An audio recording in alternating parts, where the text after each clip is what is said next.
Okay, everybody should be able to see me now. Do I sound okay? Let me know if I sound okay. Should be okay, hopefully. Let's see what the chat's saying. What's up, everyone? Hi, y'all. What's up? Hello, everybody. Welcome to the very first stream of mine. Um, oh, my voice is echoing. Voice is echoing. There we go. I'm good now. We're good now. Okay. So we're just kind of waiting for Marty and Grummz to get here. They'll be here in a bit. I just wanted to start a little earlier on my own, just to like familiarize myself with everything, so I know what the hell I'm doing. I do want to make sure if I play audio, do you guys here? Let me do something here. 1 second while we're waiting for everybody else to get here. Okay. Let's just play, like, I don't know, Black Myth Wukong trailer. Can you guys hear this when I play this? Let me play this. Can you hear the audio from this? Is the audio playing for you? Can you guys actually hear that?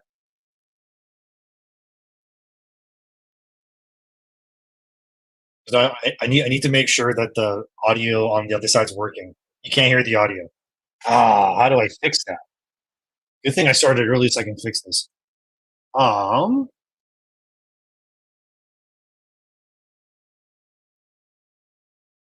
no audio, eh?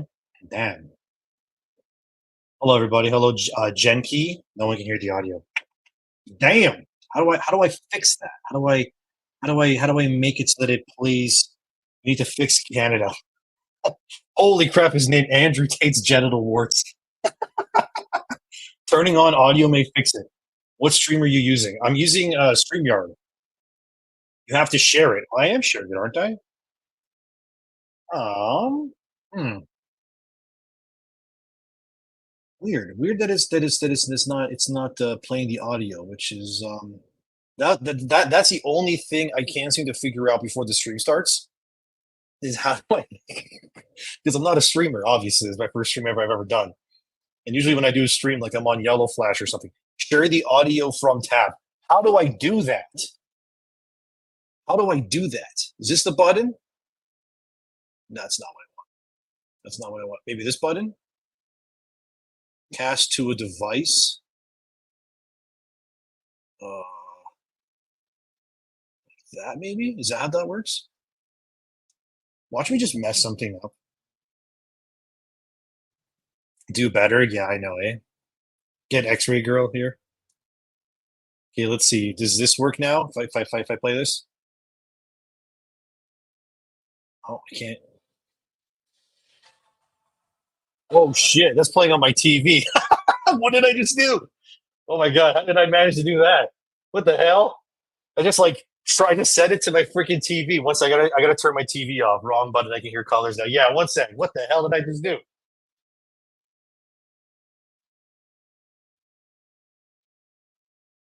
Yeah, that's not supposed to go to the TV. How did I do that? Look at me. Look at me just doing a stream. There's people in here, and I'm just completely no idea what I'm doing. Technology's annoying. Yeah, you got that right. Right click on the stream tool and check if it has an on the stream tool. Let me see. All I can do is edit name. That's not good. Maybe I go to settings. Let's see if I can do something in there. I go to audio. Yeah, no, that doesn't do anything. Oh, my mic's not.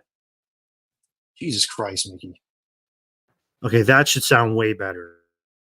Wrong with me. I'm just a mess. Let's see what else I can do. Okay, well, anyway. Yeah. Should have had a Yellow Flash join you. Yellow Flash was with me. So yesterday I did a private test stream with me, Yellow Flash, and it was Marty. We're just talking a little bit behind the scenes. And Flash was running me through a few things, but for some reason, okay, bottom right of the YouTube clip you're watching, the untake the TV share, bottom right of the YouTube video.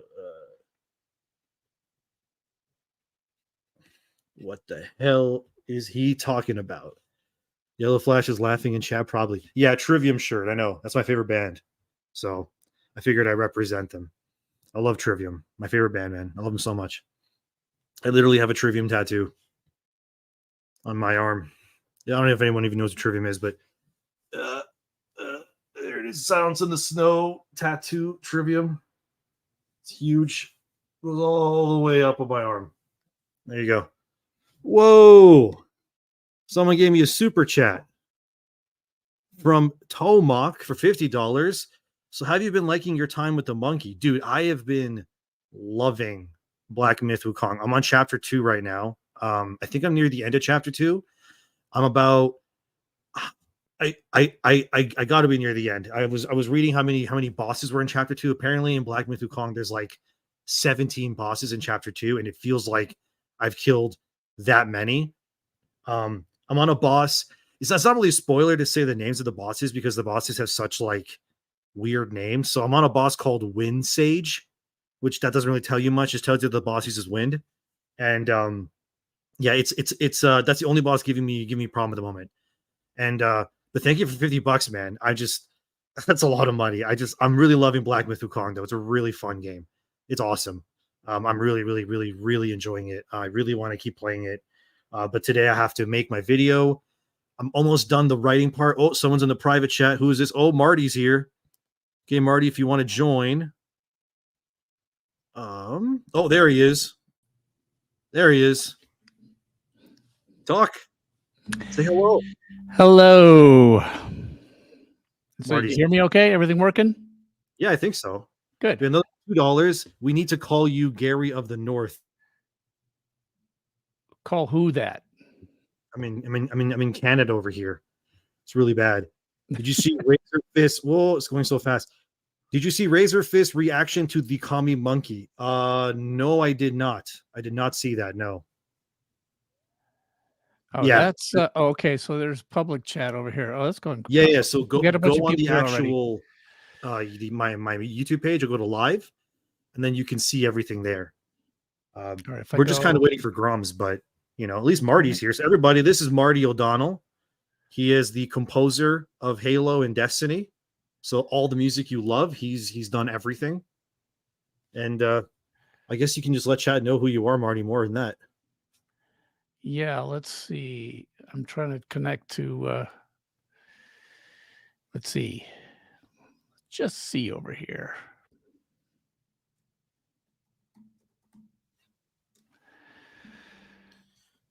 Oh, it looks like you can. Yeah. You just said, can you read this? Yeah, I like that. Yeah. Neon All right, technology is working. I'm on, so I'm in the studio, but I've got YouTube comments on the other side. Okay. Yeah. So for me, like what I'm seeing all the comments on this side, and then I see us on this side. So we're all good. So we're just waiting on Grummz to get here. Grummz is coming, and his name is Mark. I've talked to Mark. I have a feeling it's okay to call him Mark. Is that right? Yep, I think so. Yeah.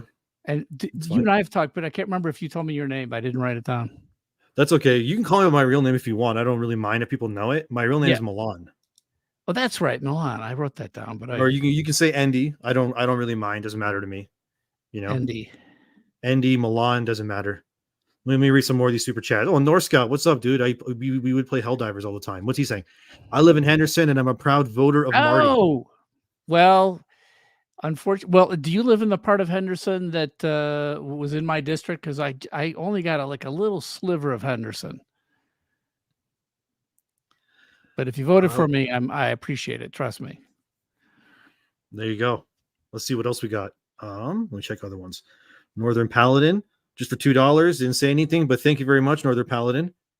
So Milan, you're sharing this money with all the three of us, right? I mean, that's how you're doing this. Of course, absolutely, 100%. I kid. I want you to. I know. Don't worry about it. Don't worry about it. Have the money. What do you think of the secret level trailer? So, Marty, I don't know if you saw this. There's a trailer for the Amazon show. Is this live or is this? Yeah. Oh, okay. Yeah. So there's a trailer called Secret Level, and it's basically. You ever watch Love, Death, and Robots? Was that anime or something? Okay, so it's kind of like an anthology series of a bunch of and kind of like different variations of like animated kind of versions of like movies, like very short clips, like 20 minutes, 15 minutes long. Anyway, Secret Level, what Thomas P saying here, it's basically the same thing, but it's an anthology series based on a bunch of video games. So there's gonna be like mini short films based on like Warhammer. One has God of War in it. There's a few other ones. There's one with Armored Core, but it has Keanu Reeves in it. So there's a lot of stuff. Yeah. So that's another. All right, I'll check it out. Is it on YouTube or is it on streaming someplace? Where is it? You can watch the trailer now on YouTube, but it's going to stream on Amazon Prime at some point. Okay, let me read some more super chats. From Israel R, channel support for the stream. I bought and played Elden Ring from your videos. I've been enjoying your stuff ever since. God bless. Thank you. Elden Ring's amazing. The DLC is a little hard, but I really, really love that game. I platinumed every single From Software game, all of them. Let's see the next one. RuneScape Herald here. Hi again, Marty. I got to see you last night in the private stream. Now that it's live, what's your favorite piece of music over Halo and Destiny? Let's see if I say the same thing I said last night. So it keeps coming back. I like from ODST. I like what was the name of that thing? Deference for Darkness. I also have a soft spot in my heart for the original 1999 Macworld trailer music that became the sort of foundation for all Halo music. That's the monks and the da da da da thing. And then there was a piece that I did for Music of the Spheres, which was used in Destiny, which was called the Ecstasy, which I think is pretty good.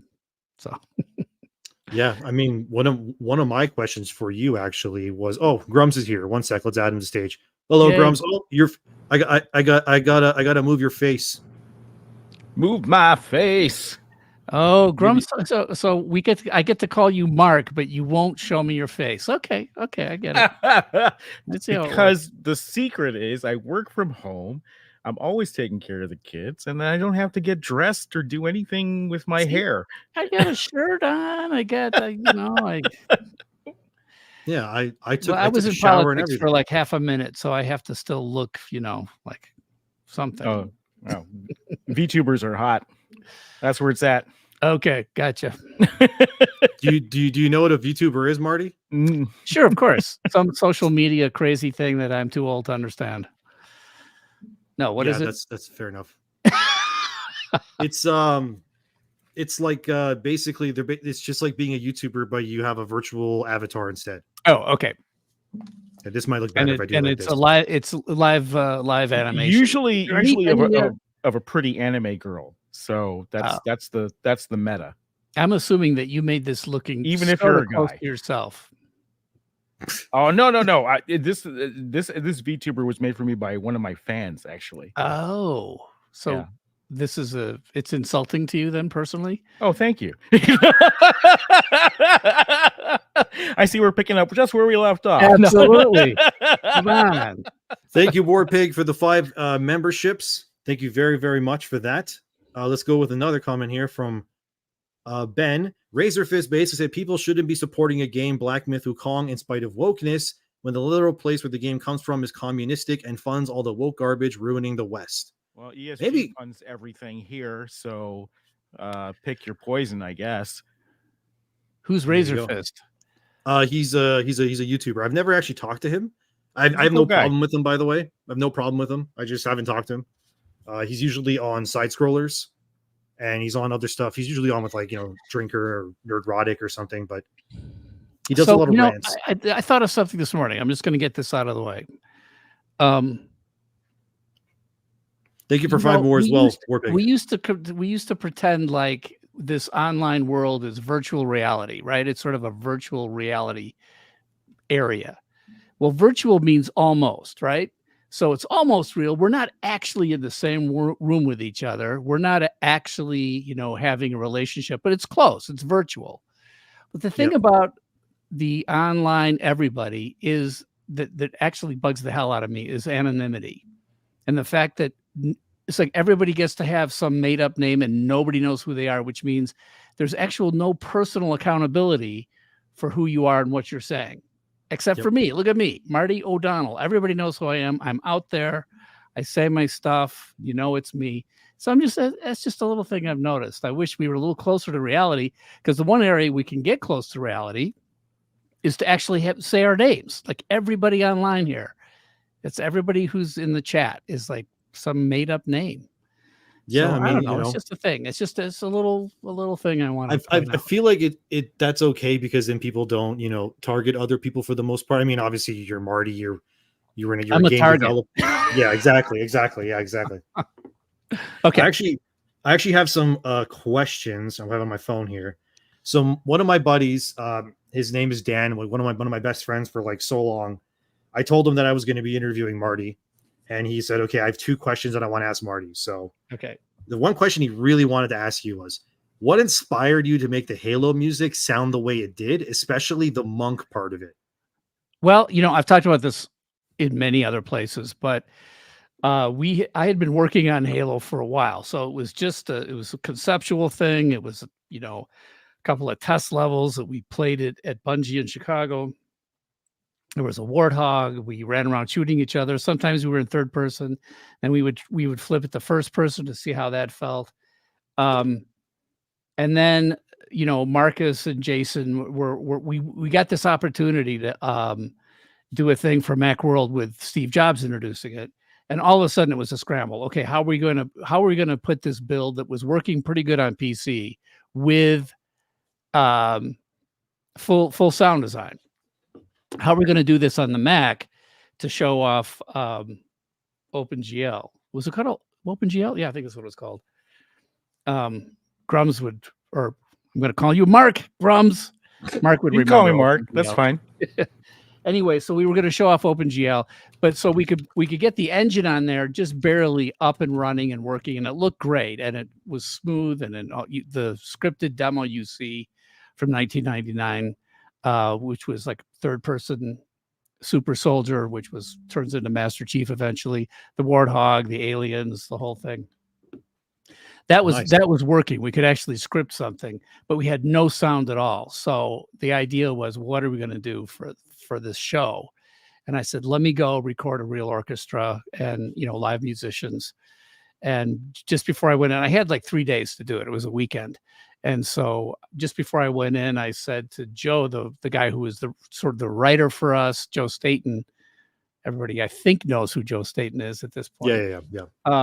You've seen him in all the vidocs. Yeah, you've seen him definitely. I'll pull the photo of Joe here. Joe's a great guy. Anyway, Joe was the guy who, said, Marty, what are you going to do for music? And I'm like, I don't know. What sort of mood do we need to set? What is this game? We had no story. We didn't even have Master Chief yet. There he is. And that's Joe said, he says that the audience just needs to feel like this is ancient, epic, and mysterious. He gave me those 3 words. I'm like, thanks, Joe. That's all I need. So as I was driving to the studio that next Saturday morning, I'm like, okay, ancient, that's monks, Gregorian chant monks singing. It gives people a feeling of ancient immediately. So I wrote the melody in the car on the way over, and the rest is history, apparently. So that's where the ancient feel came from. I think my favorite Halo song is the Halo main theme music for Halo 3. That's my favorite. Gung, gung, gung, gung, gung, with a piano in there. No, the one that goes like, I'm really bad at like. Oh, was it in the trailer? I believe it's called Never Forget. That's my favorite. Oh, one. Never Forget. Oh, yeah. That's a great one. piece. Yeah, I agree. That's primarily a Mike Salvatore piece. It was. Oh yeah, I love that song, and I really love the dun dun dun dun dun, because I remember hearing that when I was a kid. I was grade. Well, that's not Never Forget. 9? Yeah, I know. I'm just saying. Oh yeah, that song too. When I was like grade 9 or something, that was 2007, I think. Well, we probably did that for the announced trailer, the one where Master Chief comes walking out of the dust, and Cortana is saying, "I'm your shield, your sword." Except she's it's so good. Who wrote that line? There's such great lines. Yeah. Who wrote that line? Yeah. Okay, so that goes all the way back to the Cortana letters, which predate Microsoft buying us. So we were in Chicago. The Cortana letters where one of the guys, oh man, I can't remember the guy's name. He didn't make it with us all the way to Seattle. He ended up leaving early. But anyway, he was borrowing from T.S. Eliot's poem, The Hollow Men. And I'm not sure if it was from The Hollow Men. Somebody in chat should say where those lines sort of originate. The classics are really a great go-to. Like a lot of the Zerg stuff in StarCraft 1 is actually inspired by the Bible, the Old Testament. Oh yeah. Bible is great. I remember I was working on a game called Subterracore, and I kept talking to the guy who was the writer, game designer, B-Man. And I said, a lot of this stuff is coming straight out of the Bible. He says, oh yeah, Bible's the best place to steal from. No, I mean, it's true, right? Halo has the Ark. It's literally called Halo. You have the Flood. Yeah. It just, you have the Zealots in the form of the aliens and stuff. I mean, well, and the Covenant. I don't know if you know Covenant, this. Jamie Griesmer and I both come from a background. He went to North Park College, which is a college started by the Covenant Church. And I was in a Covenant church. It started out as called the Swedish Covenant Church. So we didn't come up with the name Covenant, but when we were there, and Jason Jones says, yeah, the aliens are called Covenant. I was like, oh, that's interesting. I bet you some of my church friends are going to be kind of ticked off, but they actually thought it was cool. So that was good. A different time. People weren't so sensitive. We'll get to that. I have one more question from my buddy Dan. Say, hey, Grummz, I cut you off before. I'm sorry. You were sort of in the middle of saying something that I. No. I just want to bring up that looking to classic literature and stuff is a great source of inspiration for a lot of the work that it sounds like your writers did and our writers did. And my general observation now is that there's such a propensity to try to flee from that and erase it and destroy it, and just to not even acknowledge it exists. But we have nothing to grab from now, and I think that makes games weaker. But that was a minor point. Let's get to Endymion's question, friend's question. Yeah. Since this is really his inside question line. It's okay. I only have 8 questions, and then after that, the chat can ask whatever they want. So, considering how the industry is now, I guess this is to Grummz and to Marty. Considering how the industry is now, would you recommend people entering the industry at this point? And if not, why? Is it worth getting into? Considering everything that's going on right now with the layoffs and the activism, and games are kind of more about the message, it seems, in the West than it is about gameplay, as in terms of the East. Is it worth getting into now with how unstable the industry is? I guess whoever wants to go first. I don't think it's ever been stable. Like working in games has always been a dicey maneuver, and you have to pick up and go and move around the country. But I'm of two minds of this. One is, I think it's a very bad time to get into AAA games, especially if if you're going to be plugged into one of these very large teams. You're going to feel like a cog in the machine, basically. But on the other hand, it's never been a greater time for smaller creators to make games and for smaller studios to get started. Because when Marty and I were starting, you wrote it all from scratch, man. There was nothing there. And now you have great tools out there that you can grab for free. And, even solo devs can make something really impressive these days. And I think if you can get into that world, the costs are low now. Go do that. I mean, we were talking before, we weren't in it for the money. Games weren't a big thing back then. We were just doing it because it was cool and it was fun. And that reason still exists today. So why not? Mm-hmm. There you go. What about you, Marty? So, yeah, it's funny. I couldn't agree more. Everything you said was what I was thinking, which is, and essentially what that means is when Mark and I got into the game industry, it essentially felt like what today feels like in the indie section, because it was small teams. You could get together with 15, 20, people, and you had the small team, you knew everybody. It was one for all for one. You were trying to do something cool. That was it. And, the big corporations hadn't really stepped in. I remember back in the 90s when I first got in, I actually thought I kind of missed the boat, because I started seeing the technology really taking off and things happening. And I was always interested in games, but I just thought the tech wasn't ready for what I wanted to do. I just didn't want to sit there writing, 18 or 8-bit, mono MIDI music. I just wasn't interested in that. I enjoyed playing those games, but I wasn't interested in developing in that. And then boom, like 93 came, Myst came out. There was this rise in the aesthetic. But when I approached Robin and Rand Miller to work on with them on the sequel to Myst, it was still this tiny team of people who just were friends, brothers. They started in a garage. And so that was, I'm so glad I got into it when I did, because it still had that feeling. And now today, over the last at least decade, if not more, AAA corporations, the bets are so much larger. To try to, if you're just coming out of college or you've done a lot of work on your own, you've gotten Unreal 5 tutorials or whatever the heck you're doing, or you're interested in music and you're doing Wise or whatever those other products are, you just find other friends, find people who are making cool stuff, and stay in the indie space. Yeah. Those indie teams can develop into really great games. Trying to throw your resume at some AAA giant corpo studio is you're just gonna get launched. That's my opinion. Stay away from those things. I think for me too, like obviously I'm not in games, like making games, but look at what I'm doing right on YouTube. If I wanted to do this at, let's say, an IGN or GameSpot or whatever, it would take me like 10 plus years of writing articles and blah blah blah and all the politics until maybe I'd be allowed on like some show for recording. Where instead I just go on YouTube and go, hey, this is what I think, and here we are. Yeah. So really these days, that's kind of what you guys are saying. If you want to make games, the best bet for you, you find other people that are like-minded like you, and you make games. Remember, there's one game called Crosscode. I beat that game a while back. Great game. Pretty hard with the puzzles, but I'm just stupid with puzzles. But anyway, that game was made by like people all over the world. Like we're talking Europe, America, like developers from all different places, all just kind of working together. So you don't even have to be in the same place to make games anymore, especially with the work from home and all that. So anyone who wants to get into games or YouTube or anything, like I think us being here as this like Trinity on screen, like all of us are here because we just kind of took a chance when, hey, I want to do something. And now this is what happened.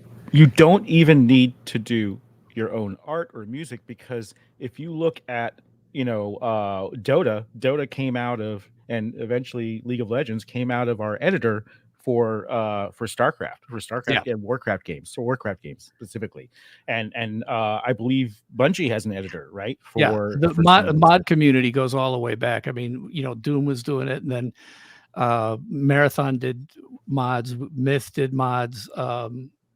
Every time you release the engine to people, they even within like Halo 3, we finally released Forge. It just caused so much cool stuff to happen, and those people who work together, just doing Forge maps, that was great. I really feel like that's the way to go. It's funny, like Ori and the Blind Forest is a good example of a indie game that I feels like a AAA game. And everybody was distributed around the world working on that thing. And I know the composer pretty good for Ori and the Blind Forest. And I think he was happiest when he was working. I shouldn't speak for him, but I think he was happiest when he's working in that area. And then he got sucked into doing Halo Infinite. I think it was, I shouldn't speak for him, but from my understanding, what? Sorry, my bad. That just brings up a very good question, because you said Moon Studios. So they're making a new game called No Rest for the Wicked. And there was the guy that kind of runs it, Thomas Mahler here. This is from a while back in May, but he was one of the guys that said that DEI hiring practices essentially ruin games. And he actually fired the people that were working on his game that were they weren't Sweet Baby, but they were somewhat like that essentially. So it's interesting that you bring up Moon Studios, because this is their next game, No Rest for the Wicked. Apparently it is anti-woke, anti-identity politics, all of that. Yeah. And his whole thing is that when people are activists and they come into these things, they ruin. Yeah, see, we don't hire consultants, so pardon me if I'm ignoring all your messages. But what he says here with the Steve Jobs thing on the consulting is that consultants essentially, they come in, they get paid, they screw up whatever it is you're making, and then they leave, and then whatever they have made, you now have to sit with that, and then it ruins the I studio. don't They have to sit with it. understand, especially for these smaller companies, why they feel they need to hire consultants. Consultants are expensive because they've got to have a profit margin, and you're a small team. And it doesn't take an army of writers to write a game. If I think some of the largest games have like 2 writers on them. I forget. Planetscape Torment, is that the one that people cite that has like millions of words and like 2 writers? I don't think you should be wasting time on consultants. You should be focusing on your own people and getting something cool that's interactive and fun out there. So I don't understand why there's this need, especially when you're such a giant team in AAA. If going to the other end of the spectrum right now, you can have as many writers as you like, and writers are not your highest cost when all's said and done. Right. So, there's no reason to go out and have a consulting company do additional writing for you. And, if that's your core competency, if you're known, the interactive part, the lore part, that should be your core competency. I don't believe in hiring outside of that when you should be competitive in your core competency. Well, the thing I would be worried about with what the Blind Forest guy said, I forget his name, Moon Studios guy. Thomas Mahler? Yeah. I Thomas mean, Mahler, yeah. if he's going to be overtly, let's say, anti-woke, that could be problematic on the reverse side, only from the standpoint of like, my thing is that you and your entire team should just be constantly focusing on the best story, the best game, the best gameplay, the best production values. You're trying to do the best of everything. And as soon as you say, oh, and now, but we have a bunch of check boxes we have to go through. As soon as you get into the checkbox area, which is what I think DEI forces you into, now you're not making art anymore. You're making propaganda. So no matter which side you go on, it's like, yeah, I'm going to make a Christian game that converts people to Christianity. It's like, oh, okay, well, that's propaganda. Or I'm going to make an anti-woke game. That's what I'd be afraid of. If you're just saying we're not going to be influenced by, DEI and having an agenda. See, it's the agenda, the hidden agenda that kills games. Forget that. So, yeah, whatever your hidden agenda is, don't do it that way. This actually brings me up another thing, because obviously, you worked on Destiny, of course. Yeah. That was the whole thing. Destiny, of course, at a certain point went down the identity political agenda. For example, like, I don't know how do you remember a lot of the characters from Destiny? Like the actual, like, well, I cast everybody that was in the original Destiny. Oh, okay. And I directed all the actors and cast everybody who was in there. And wow. there was no agenda. There was no DEI. It was like, this would be a cool character, and this would be a cool reason to have this character. And so are you the reason why Lance Reddick played Zavala? Yeah. I'm a huge Lance Reddick. I was such a fan of The Wire that it's Thank like, God. Thank you for that. Yeah, I had Jamie Hector was in Reach. Jamie Hector, who was, oh gosh, somebody in the chat remind me what he played in The Wire. He was such a great character in The Wire. So I had Jamie Hector play the guy who who's the last guy to die before you die at the end of Reach. Emil. It wasn't Emil. Didn't Emil live, or was it Emil? No. Emil's the one that has the isn't he the one that has the skull mask? Yeah, the skull mask. Helmet? Is that Emil? Yeah. Okay, yeah, that was Sure Jamie Hector. That's his name, right? Now I got to Google it. Now I got to make sure I'm right. Let me see. And Halo find out Emil. Jamie Hector. Yeah, I'm right. Yeah. Emil. And does it say who? Anyway, because of that, I also wanted to get Lance Reddick at some earlier point, but like, Jamie Hector. When this voice came up, Zavala, yeah, I thought, oh yeah, let me see if I can get Lance Reddick. So, yeah, Lance was great. He was a blast to work with for the little bit I got to work with him, and then I got fired. But yeah.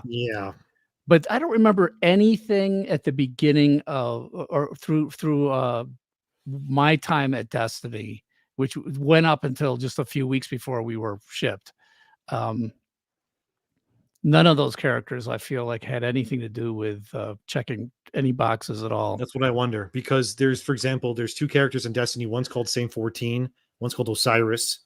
And I believe they're a bisexual couple, which was like never really hinted at, and then all of a sudden they were, just randomly. Yeah, And, like, none the of next that was none of that was apparent to me. I don't think any of the writers had that in mind at the beginning. So there you go. it just I'm gonna get wasn't- through some it super wasn't chats a real thing. quick. It wasn't important. I have a super chat for Grummz here from RuneScape Herald. Mine is from my YouTube channel. Also, hiya Grummz. Thanks for the info you provided for RuneScape. If you have any more, could I request it to be covered?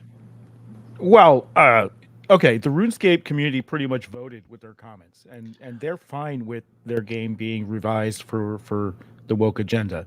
I mean, certain communities just want this. So, if that's their game and that's what they want, hey, I'm not gonna say no, right? Different strokes for different folks.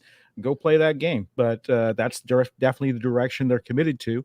And if you like that sort of thing, go play it. So no, I won't be covering RuneScape anymore because that community firmly wants their game to be that way. There you go. Another one from the wild man of Yavin.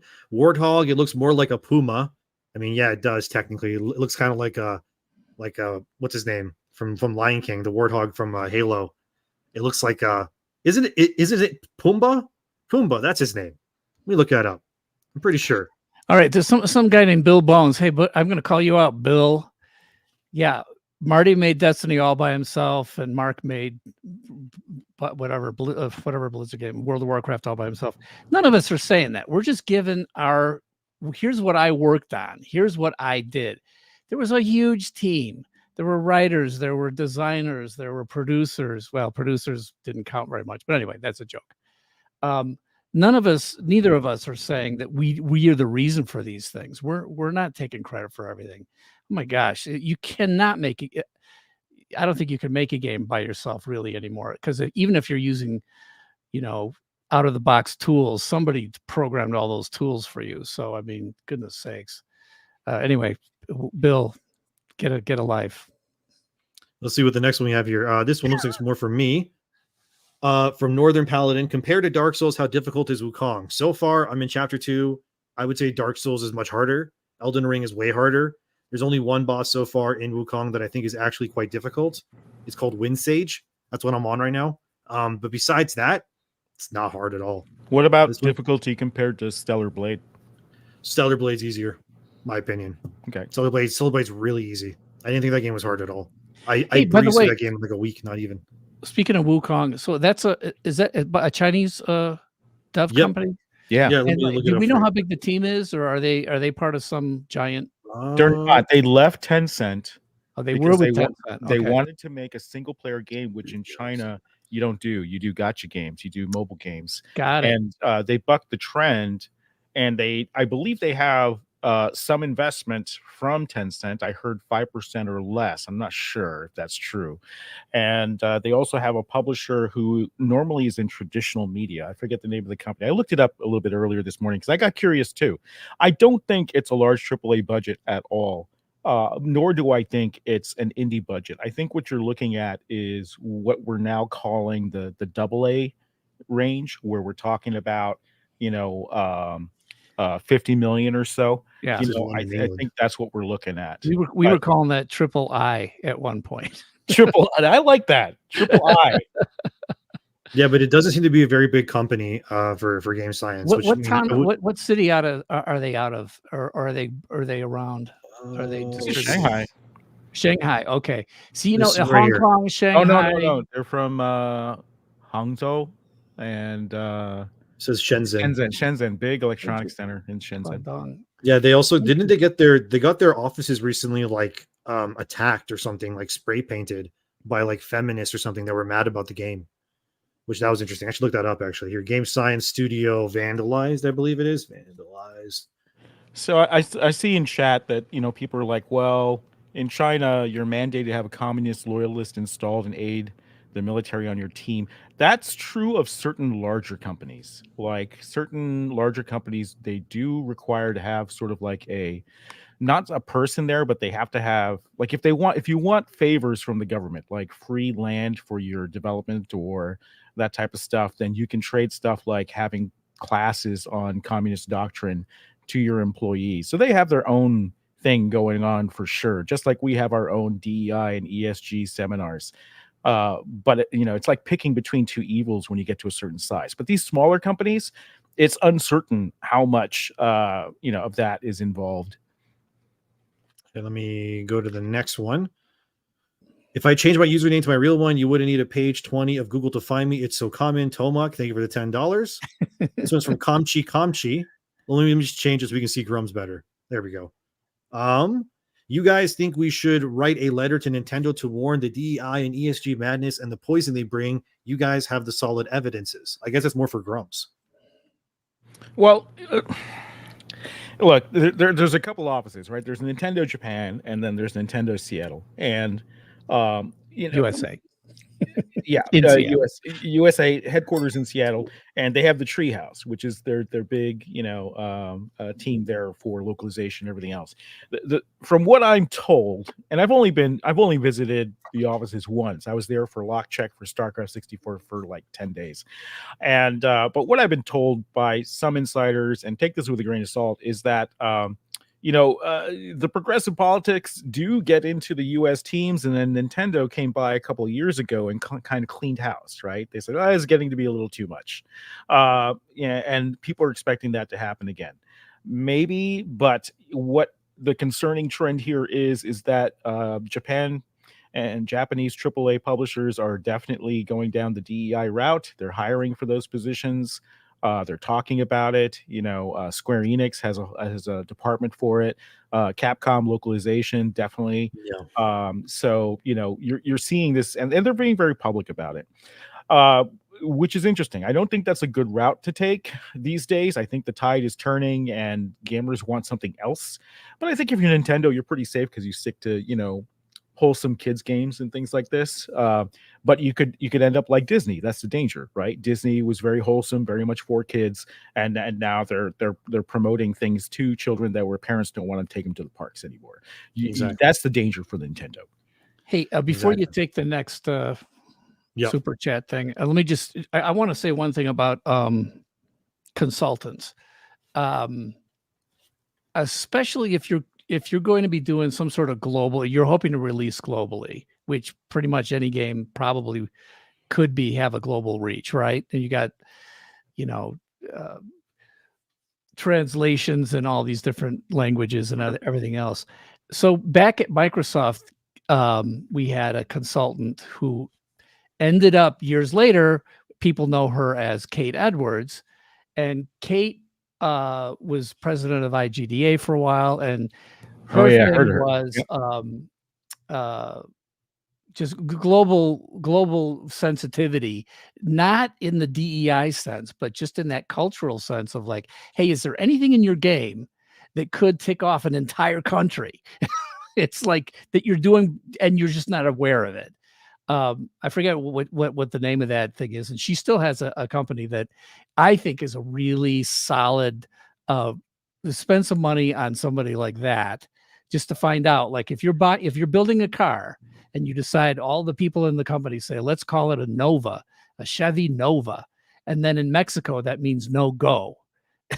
It's like, yeah, that's one of those mistakes you don't need to make, and it's not we had to change, for example, and I never forgave her for this because it came in so late, and it wasn't her fault. It was her recommendation was early in the process, and the executives at Microsoft didn't let it come into Bungie, and that was changing the name of the Dervish to something else. And the Dervish was at the time could have been highly controversial in Muslim countries.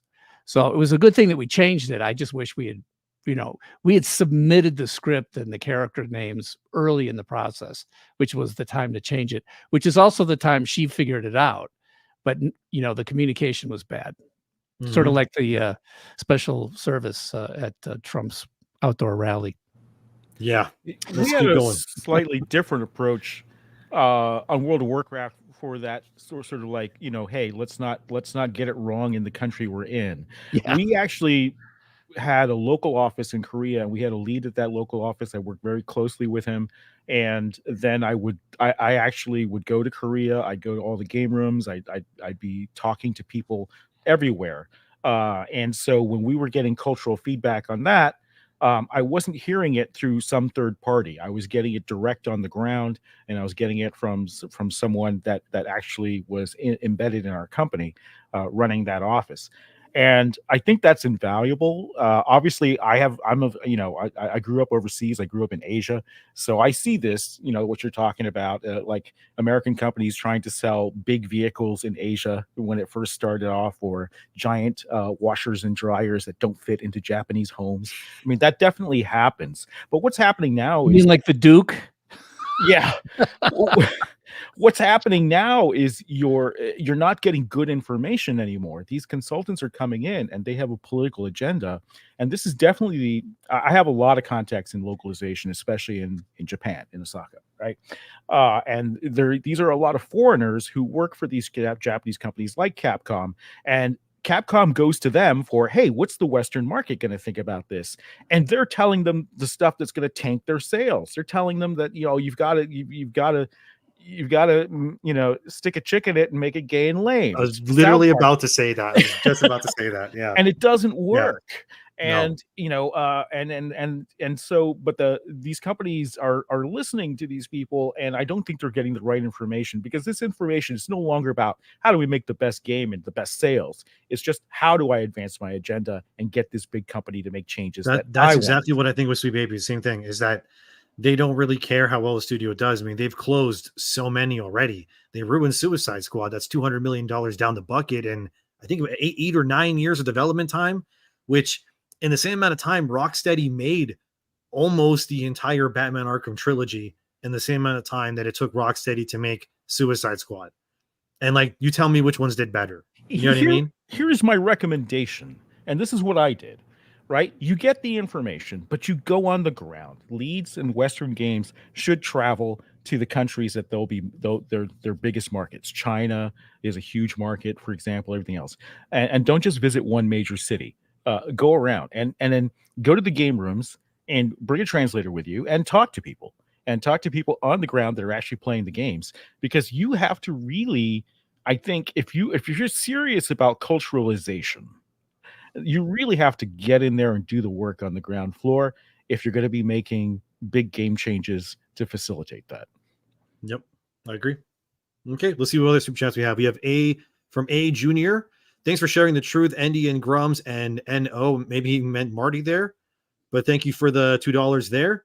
This is from Hypnotic and Rapture. I hope Mark proves the Soft Clown's defamation wrong with his Ember game success. Mark should start a VTuber agency to fund his game company. And a bunch of hearts. Thank you for that. There you go. I think I know the Soft Clown you're referring to. Let's see what this one says. This is from Dean. A beautiful day, guys. Dustborn and Concord are dead on arrival, and Wukong is killing it. Love what you guys are doing. Yeah, Dustborn is not looking great. And Concord, is Concord out already? I don't even know. Is it? No, it releases in very soon, 2 weeks or so, I think. Yeah, that game's dead on arrival. But it is, and it's just Asian studios are killing it right now, particularly China and Korea, and they're giving gamers what they want. The weird thing. So I have a lot of friends in Hong Kong, which of course is China, but not. And we could talk about that for hours. But the weird thing about China is, as much as I am like, you can't be more anti-communist China than I am. The CCP is horrible, right? But somehow in China itself, for example, if you just wanted to open a lemonade stand or a restaurant or some other little small business, nobody bugs you. There's actually more freedom for citizens of China to open some little local business than in the United States, in most states. It's bizarre. It's bizarre to me. So China is a very strange place. I have a feeling like especially in Hong Kong, you can do so much in Hong Kong and Shanghai and other places when it comes to creating stuff. Every once in a while, if you get too big, now once you get to a certain size, then the party comes knocking at your door. Yep. And you got to do something. But boy, you can stay under the radar easier there than you can in the United States. I've done a tremendous amount of travel in business in China, with WoW and we actually opened a studio there. You guys are huge in China. And it moves so fast. Okay. It's like literally they never stop working, and they'll pick up their cell phone at like 11 o'clock at night and talk business immediately and solve a problem within 15 minutes. And that pace does not exist here. And that's what we're up against if we want to compete with that, is that they're always on and they're extremely capitalistic, actually. So and they don't like their government. But you're right, but there's a freedom from over regulation too that enables them to move fast. That is a competitive advantage, and I think we have to take that very seriously if we're going to be competitive. And their education system, I would say, while it's also a healthy amount of indoctrination, I think is teaching better skills, more technical skills, more math skills, more STEM skills than we are here. So I don't think you can just ignore China because and say, well, they'll never get anywhere because their government controls them and never lets them do anything. I agree with you, Marty. They can do a lot. Yeah. But you're right. You get to that certain size, and suddenly you've got to have that political liaison officer, and you got to be really careful, or you'll end up like Jack Ma did, right? So, yep. Before you talk about, I'm just showing here on the side. This is the First Ascendant. It's a Korean game, but these are the kind of games that are killing it. Right? Yeah. Beautiful women, guys that aren't weak, and they're making millions. But go on, Marty. Sorry. Well, no. I was going to say before you talk about that, because I love that one that opening shot. It's pretty. It's like, okay, I'm buying that game. Yeah, right here. Right here. And she goes, but that's it. There's a jiggle physics. I don't know why I like that. I can't imagine why. But anyway, believe it or not. Oh, what was? Oh yeah, Dustborn. So I thought, well, maybe because I've been sort of out of it. I still like play Tears of the Kingdom. I'm not playing the latest greatest stuff. I'm not making games anymore. I've retired from game making, and I've not been in the middle of this DEI. Online sort of controversial stuff, but you've heard what I've said. But I thought, well, I better, before I go on with you guys, I better look at what this Dustborn thing is. And so I watched this opening thing that has a song in it. I'm like, oh, okay, a song. What a horrible song. I mean, yeah, I heard it too. Yeah.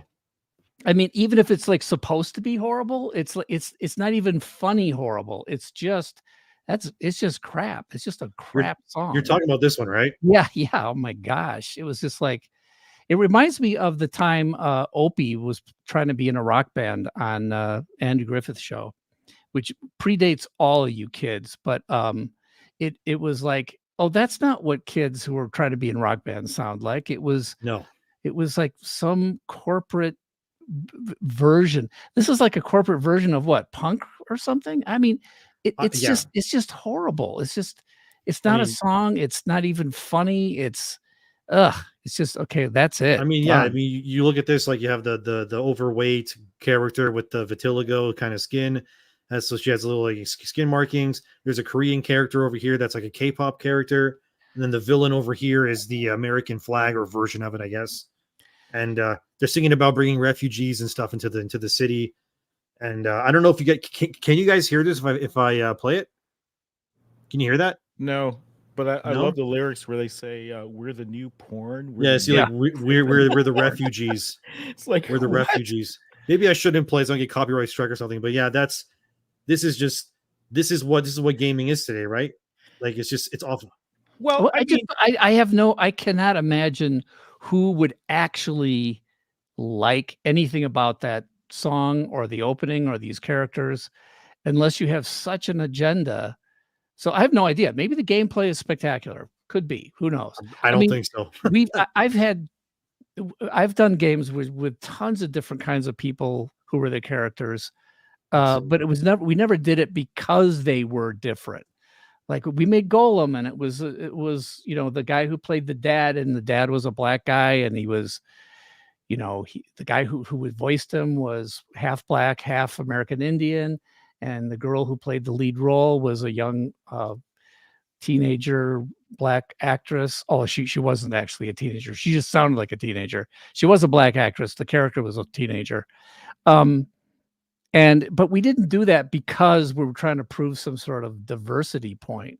The game didn't do well because it was PlayStation VR, and our control scheme made everybody vomit. So, but other than that, it was a good game. Yeah, Marty, I have a question now. Sure. So. I got a question. So, we kind of had an unintentional Rule 34 character with Kerrigan in StarCraft, and you guys had Cortana. Yeah. And I think much bigger in that regard. Was there ever a concern that she was getting, while you were there, too sexy, basically? Like, was there any discussion like that? Yeah, we had discussions about that. It's funny because the artist who designed her to begin with, she was more matrixy, see-through, numbers going on her. And she was based on Nefertiti, who is kind of androgynous, if you think about Nefertiti. That was the original. Yeah, you go back to Halo 1 Cortana, and you'll see that she was not as sexualized. Although every once in a while you'd show her from behind, it was like, I'm sure there was a little, butt action happening. Then the next guy came in for Halo 2, Eric Arroyo. I remember it. He wanted a redesigner, and he kind of redesigned her based on his girlfriend, who was a little bit more voluptuous. And now the graphics are getting better. She wasn't quite as transparent. So we did discuss it at that time because I was one of the guys who was just like, hey, I don't want to see this get hypersexualized. Then by Halo 3, I think it got even just a little bit more. And then we were done with Cortana. We didn't design her after Halo 3. Halo 4 at 343, they took her all the way down the road, in my opinion. So if you look at the Halo 4 Cortana, that's pretty much about as sexualized as you can get. 1 second. Let me zoom over. There you go. There's Cortana. I remember Jen Taylor. We had an action figure, a little glowy figure that came out during Halo 1 marketing. And Jen, who played the voice of Cortana, who's this really just wonderful person, spectacularly good actor. And I gave her one. I said, hey, Jen, here's a Cortana figure. And she goes, oh, boobs. That was her first thought. And because in the game, Cortana really wasn't very voluptuous, but as soon as somebody made an action figure, got a little bit more busty, and she thought it was funny. She wasn't insulted. And of course, she's been playing Cortana and Halsey and everything all the way through the latest TV show. Yeah, I mean, Cortana's like basically Siri for the iPhone, but for Microsoft, basically. So I mean, that's awesome. I really like Cortana. I can tell 343 after Halo 4. I think they took some hits on being Cortana being a little bit too naked. And there's a whole online, whatever that art website is that has art about that really, it's like, oh, okay, that's where you're going to take it. Got it. You don't need to do that. But I think they started putting clothes on Cortana, starting with maybe Halo 5 or certainly by Infinite. Yeah, I don't know if you heard about this, Marty, that whoops, let me get rid of that. Here you go. 343 Industries will no longer be making Halo games. Why is this showing up? Get out of here. We'll be making more Halo games, but we'll oversee outside development. So they're not making the Halo games anymore. I don't know if you knew that yet. No, when did that come out? Is that like recently? This was in January 2023, apparently. Oh, yeah, they're a long time now. This is after Infinite came out. They're I remember. I think I did hear about that. Yeah, I mean, this is after they fired Paul Bertone and they fired Joe Staten, and in my opinion, both Joe and Paul were the hope for the future. Anybody get that reference? Okay. Yeah. Hope for the future for Halo, because Joe and Paul were the creative leads on ODST, which I still think is one of the best small indie team Halo products out there, Oh, maybe not. and is the way. Oh, so rumor debunked. Yeah, I don't Maybe, think they are. Whatever they're doing, it's we'll see. I don't think they are, but they got rid of Joe and Paul, who could have said, here's a way to take Halo into the future, alternate stories, different, places, still make it Halo-y. Those two guys knew what Halo was and how Halo could be expanded. And Microsoft tossed them aside like they were garbage, just like Bungie tossed them aside. So Actually, I actually have a question. I think it's in my thing too. Is, by the way, that's my opinion. Yeah, I know. Joe and Paul might say, "Oh no, we were treated wonderfully at both 343 and Bungie." We would never say what Marty said. Marty's a giant jerk. Okay, go ahead. If you could pick any studio out there that's working right now to make a Halo game, who do you think is like the best option to shepherd Halo back into what it used to be? I guess Bungie can't do it anymore technically. I mean, they might not. So let's just take Bungie out of the equation. Well, I would take Bungie out of the equation because I think they're incapable of doing it. So I would probably go with Max Hoberman's company. Somebody remind me what his name is. Which company? Sorry, what's Max the name of Hoberman. His company did a bunch of. Is still working. I think they're still working with 343. Hoberman. Certain Affinity. Yeah, Certain Affinity. So Certain Affinity, I think Max understands what makes Halo Halo. What I would love to see is Max maybe also hire some people in, like a Paul Bertone or a Joe Staten or something like that, to get sort of a team back together that understands what Halo is all about. But you know what? That's not going to happen because Microsoft's not going to let go, and the people at Microsoft I just don't think they have a clue about what makes Halo Halo. But that's okay. Like I've said before, it was a Camelot period for me, at least. I think there was sort of a golden age of making video games and the Halo. They worked on Left 4 Dead period of making Halo. So it's like, Max's company, Certain Affinity, they work on expansions and multiplayer maps. And Max was in charge of Halo 2 multiplayer. He's the genius behind the Xbox Lives, like everything Max and his team came up with for Halo 2 is what was the best stuff that was incorporated into Xbox Live. And then by Halo 3, Microsoft and started to like chop some of that stuff up. We had to fight against what Microsoft wanted us to do to make sure that we could still have the multiplayer the way we thought it should be, from all the different features that were in Halo 2.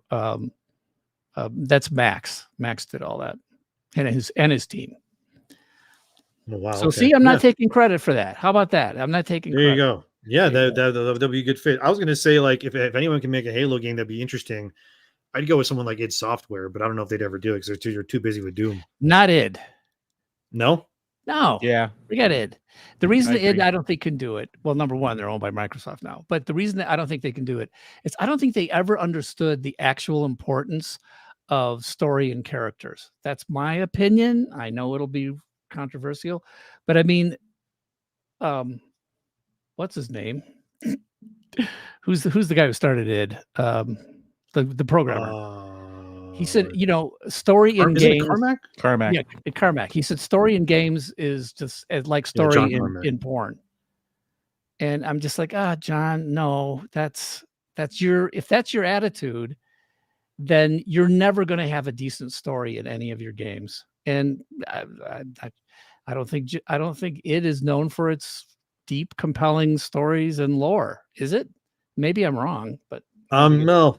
It's more known for their gameplay, I would say, more than anything else. Oh yeah, well, genius gameplay, no doubt about that. And yeah, that's kind of what I go with. I don't really think about too much about the stories much these days because I don't know, Western games with stories is not very good. But I want to get through some more super chats here. So this is from the Anime Underworld.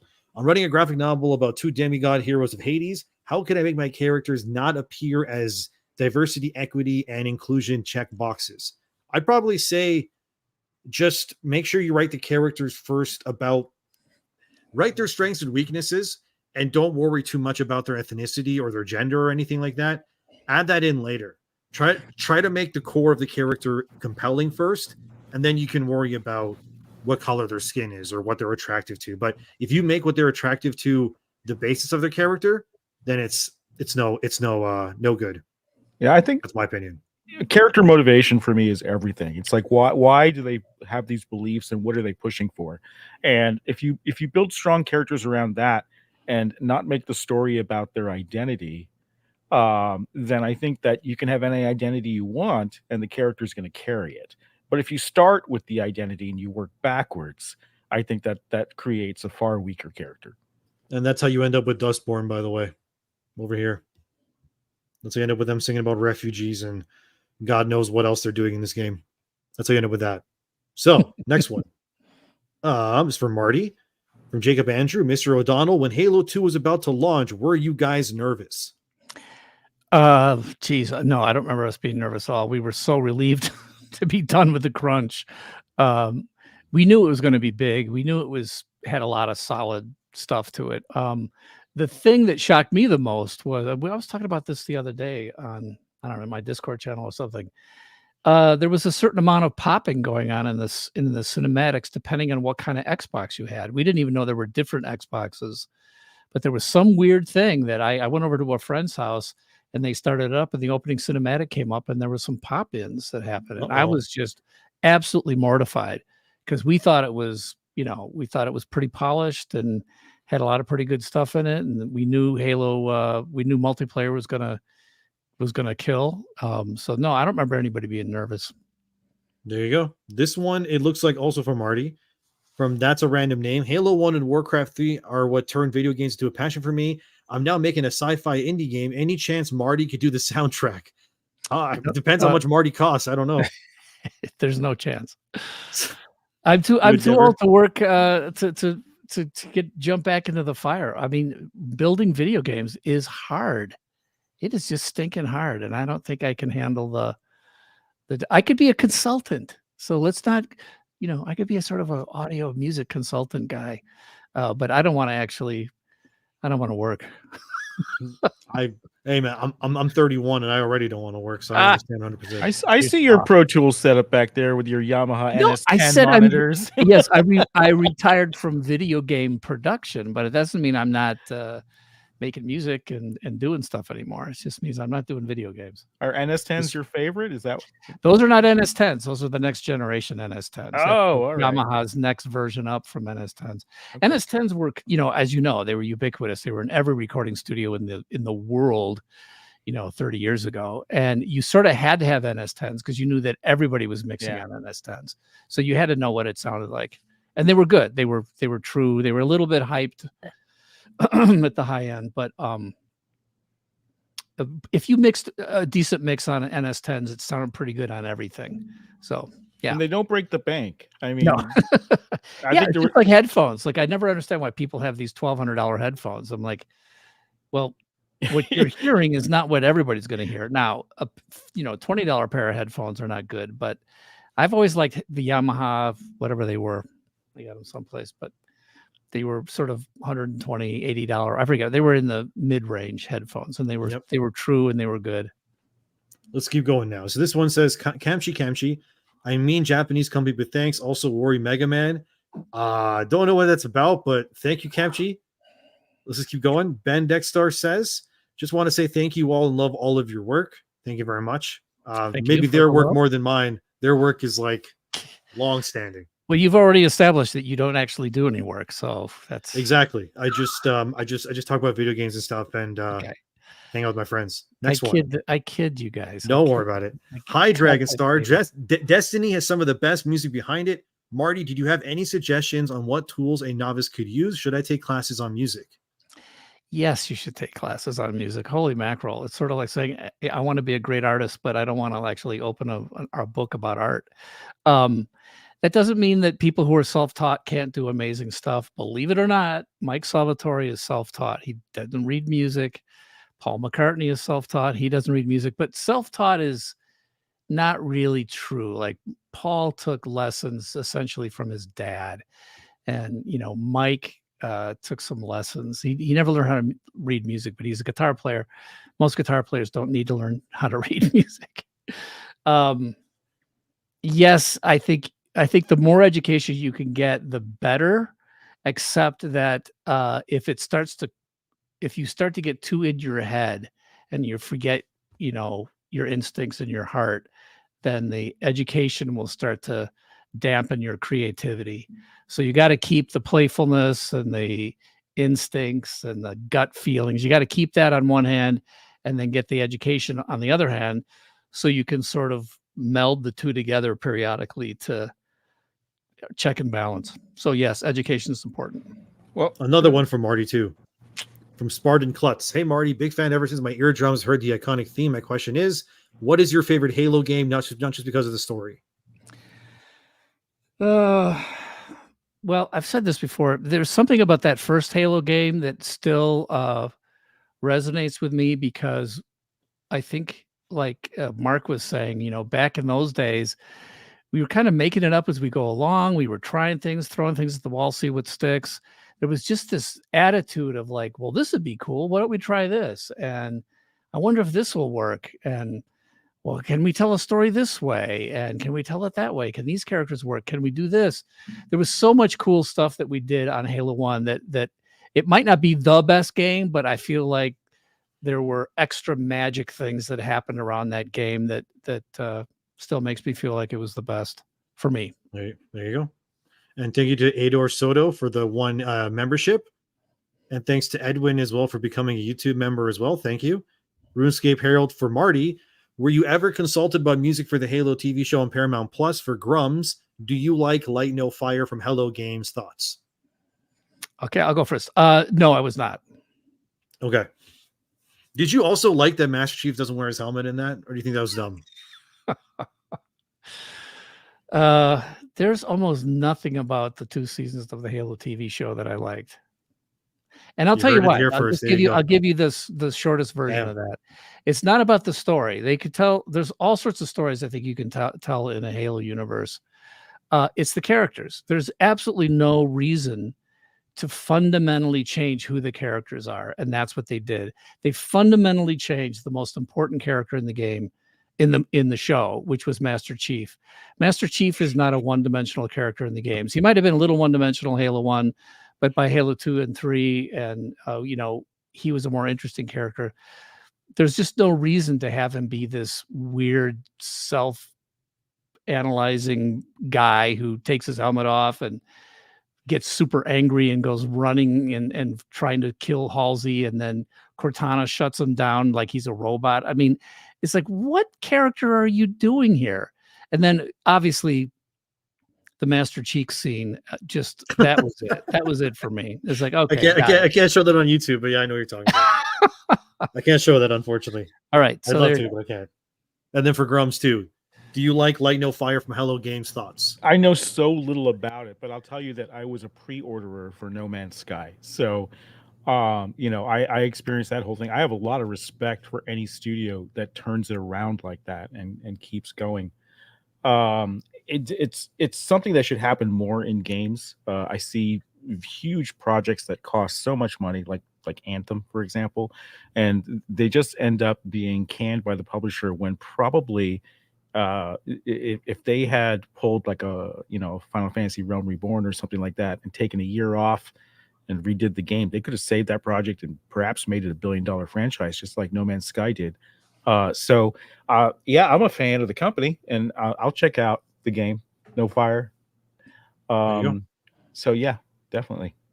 Next one from J Smart. Endymion, buddy, love you to death, but please stop calling it rhetoric. It's pronounced rhetoric. Aside from that, love your work, glad to support. I say a lot of things weird. I'm sorry, guys. I've told you how many times I have a chimpanzee brain. Are you talking about rhetorical and then rhetoric? What is he talking about? I have a thing when I do my videos. I tend to say things weirdly. because just how my voice is, I guess, and how my tongue operates in my mouth. It just says things wrong. So rhetoric, it's rhetoric.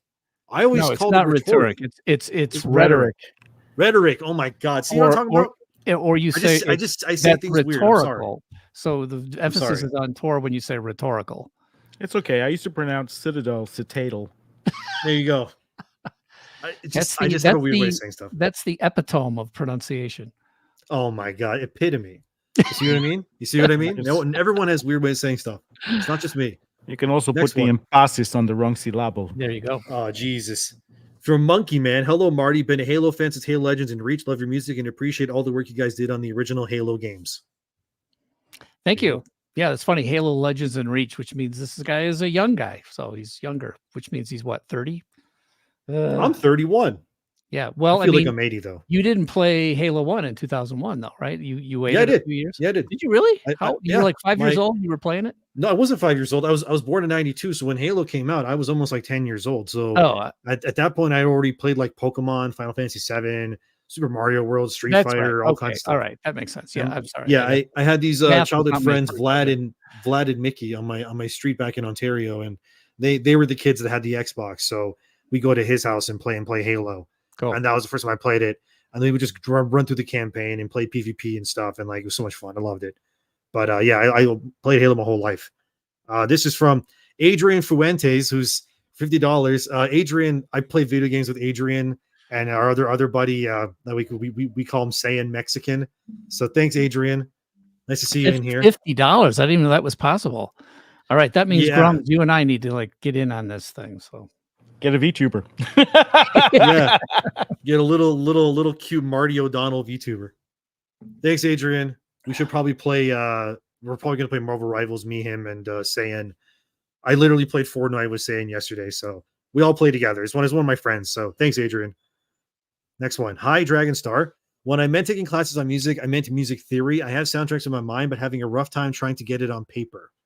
Oh, well, yeah, music theory for sure. I mean, you should be taking, I've said this before in some videos, but there's orchestration, there's counterpoint, there's music theory, form and analysis. These are all things. And of course, you need to be good at an instrument. You should be, and playing with people, playing live. So if you don't have all of that stuff, you are missing a chunk of what you probably need to have to really be your best as a composer and a musician.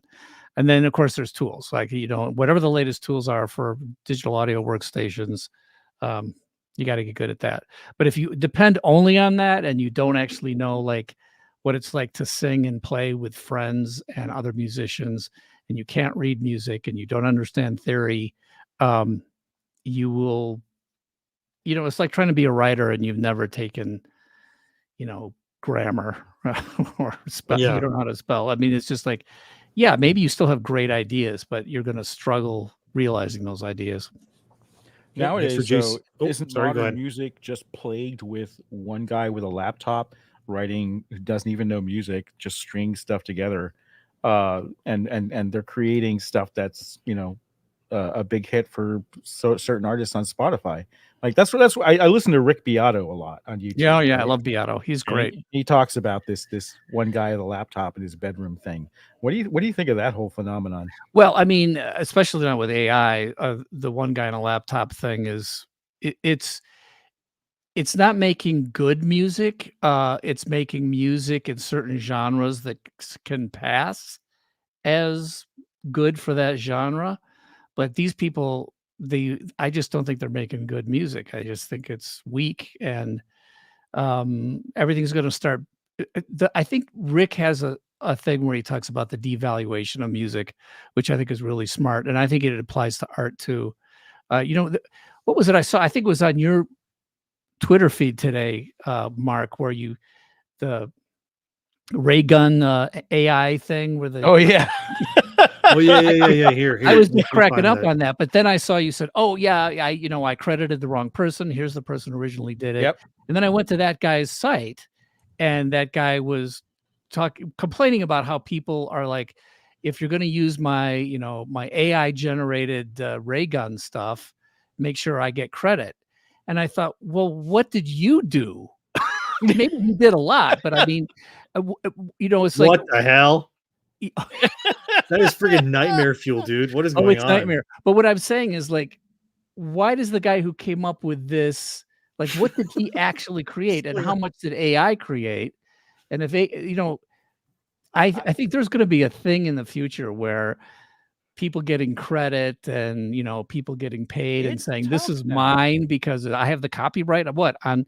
You can't own the copyright on something AI created, can you? You can't. No, and it's using the likeness of a person. But I still like to give credit to whoever had I have the no problem with that. Like, if this is the guy who, you know, was the first one to generate this crazy stuff, that's great. Let's But credit him. if the source of it, of the feeling is that I made this, that might be a little disingenuous. That's what I'm saying. Versus Yeah. I had an idea for something that's popular and I'm not getting credit for its popularity.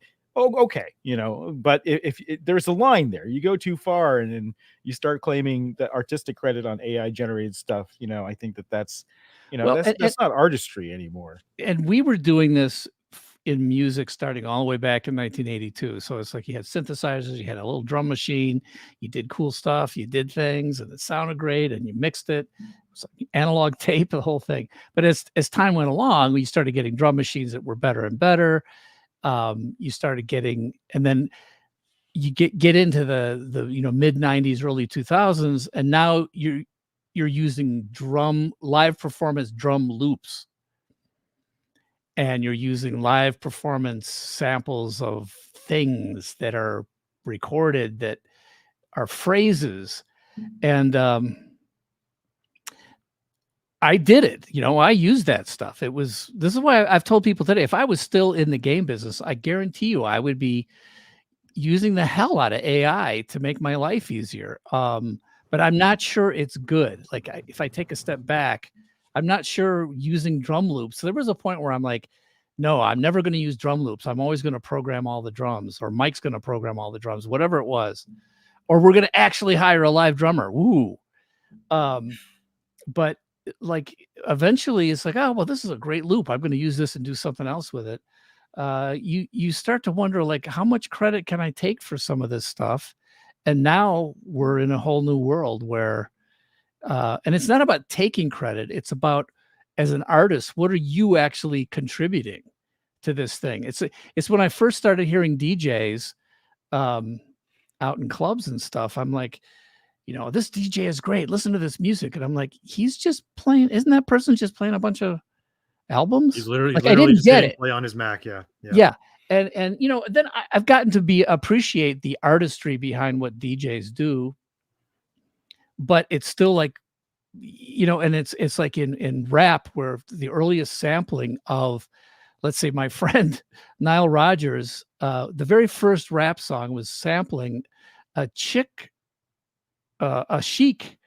song from Nile Rodgers, Rapper's Paradise. Look it up. I mean, and it was like the groove in that they're rapping over was actually Nile and his bass player. I can't remember his name now. And it was their groove. And then that song became a giant hit. Rapper's Paradise. What's it called? Anyway. Gangster's Paradise? No, not Gangster. This is the very first official rap song. You Kids. Anyway, I don't remember exactly what it was either. Wait, From you're the not hip talking to about the hop to the hip to the hop. That one. You're not talking about Blondie's Rapture, are you? No.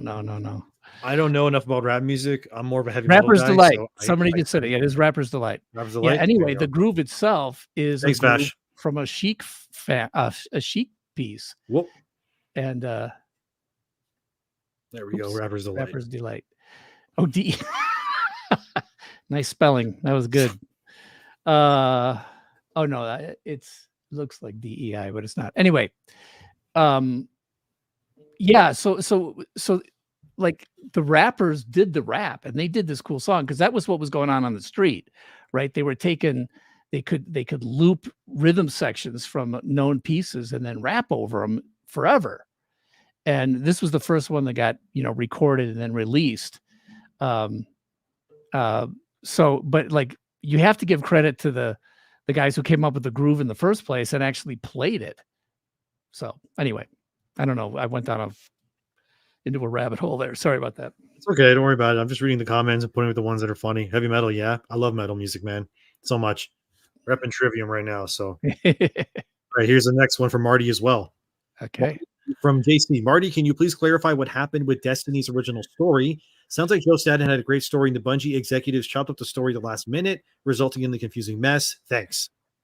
Oh, this is a can of worms. Like I said on my interview the other day with Ackman, like time is not something, things don't happen in a day. Like things happen over the course of years. And it's like I could tell a story that would be hours and hours long that has to do with Destiny 1 story. But the shorthand version of it is Joe was working hand in glove with Jason Jones. And Joe had writers. Joe had me bugging him like, come on, Joe, I need to cast. What happened with this story? We're trying to do perf cap. We've already started doing performance capture. We shouldn't do performance capture without a finished script that's approved. It kept getting changed. Finally, it was just Jason and Joe working together. And Joe was trying his hardest to please Jason. So the original story that became what's known as the supercut, which I was against. I was against making a supercut because it just wasn't going to come off well. It was presented, it was choppy. It was, weird people doing voices just for placeholder. I had nothing to do with actually making the supercut. Believe it or not, the weekend that supercut was shown to the board and the creative leads at Bungie, I was out for a week because I was getting sinus nasal surgery. And Joe told me he's about to go on vacation. He says, I'm dropping the supercut for the team. I'm like, no, don't do it, Joe. But it was basically, this was the outline of Jason's story. And it wasn't very good. And it was presented horribly. And oh no, Joe took the heat. And Joe was blamed for this story that was in trouble. And so number one, end result, Joe's fired, or Joe's leaves the company. He wasn't officially fired. And Jason took the entire thing, scrapped everything, scrapped even the characters. There were a bunch of characters in there like Osiris and Rasputin, and I forget some other ones that were made to be certain ways. Even the Ghost, Peter Dinklage's character, was a completely different kind of character in the Joe era, and that all got taken away and retooled and redone. And that's fall of 2013, and that's when I knew I was going to be fired next, because I was against everything that was happening from a creative standpoint and from a Activision fooling with us standpoint. So yeah, there is a supercut out there that everybody would love to see, which is probably lost to history. But I'm telling you my version of what I remember happening, and I think the original story had much better potential than what ended up being Destiny 1 story. What was the original story for Destiny? Oh, well, I mean, it was huge. It was big. It was complex. I mean, it had to do with all these different characters that we cast. Technically, were supposed to be AI characters who would go with you on missions and talk to you, and maybe be in orbit and be radioing you and stuff like that. And your Ghost, for example, was your AI sidekick with some comedy relief, which is, if anybody remembers Peter Dinklage's lines in the very first trailer, or the first trailer we did, where he goes, well, I guess I got to go turn on the lights, and it's always up to me to do the thing, or whatever. He had this sort of funny old, sort of like an old robot attitude where, yeah, I'm the guy that has to do the thing. He turned into this other character, which I hated. He was the exposition character. He was explaining everything. There were no AI characters with you on any mission. I mean, if you remember, there was this is how things are out here in the wild, or whatever. That was supposed to be an AI character that was, was he a mercenary? Was he part of the whatever? I mean, there was all sorts of interesting things happening from a story standpoint that completely were trashed. And I have a over. question because, since I have you here, I might as well ask: did Bungie actually know what the hell the Traveler even was when they made it? No. Okay, that's what I figured. It's and Mark is laughing, I think, because he probably agrees that there are when you're early working on stuff, wouldn't it be cool if this happened? Yeah. Can't admit that. Well, then you go, well, I don't know what it means yet, but we'll figure it out as we go. Telling the secrets. Was the same thing with the Darkness too? Am I revealing too much? I'm sorry, Mark. Is it the same thing with the Darkness? Like there was just the darkness. There was no actual idea behind it. Well, I was excited about the Traveler. I was excited about the Darkness. The Traveler originally, the original sort of general concept was there's good and evil, light and dark, the darkness deep into in our galaxy. There is this creeping darkness that's going to take everything over. And the Traveler is the thing that can fight the darkness. And it can also somehow prepare solar systems and star systems to fight the darkness in the future. So the Traveler somehow magically sci-fi magic. We called it space magic. Yeah. That was the term, space magic, because you couldn't explain it. So it was space magic. So the Traveler space magicked our solar system and made the inner planets habitable and the moons of Jupiter actually terraformed. And we had this golden age. If you remember, I think we explained this backstory at some point. We had this golden age of humanity where we went to the other planets and they were terraformed. We didn't even understand where all this technology came from and why we were able to suddenly travel the speed of light or whatever it was. It all came from the Traveler. So when the Traveler finally came to Earth and the darkness took over all these places and the evil creatures came who were part of the darkness.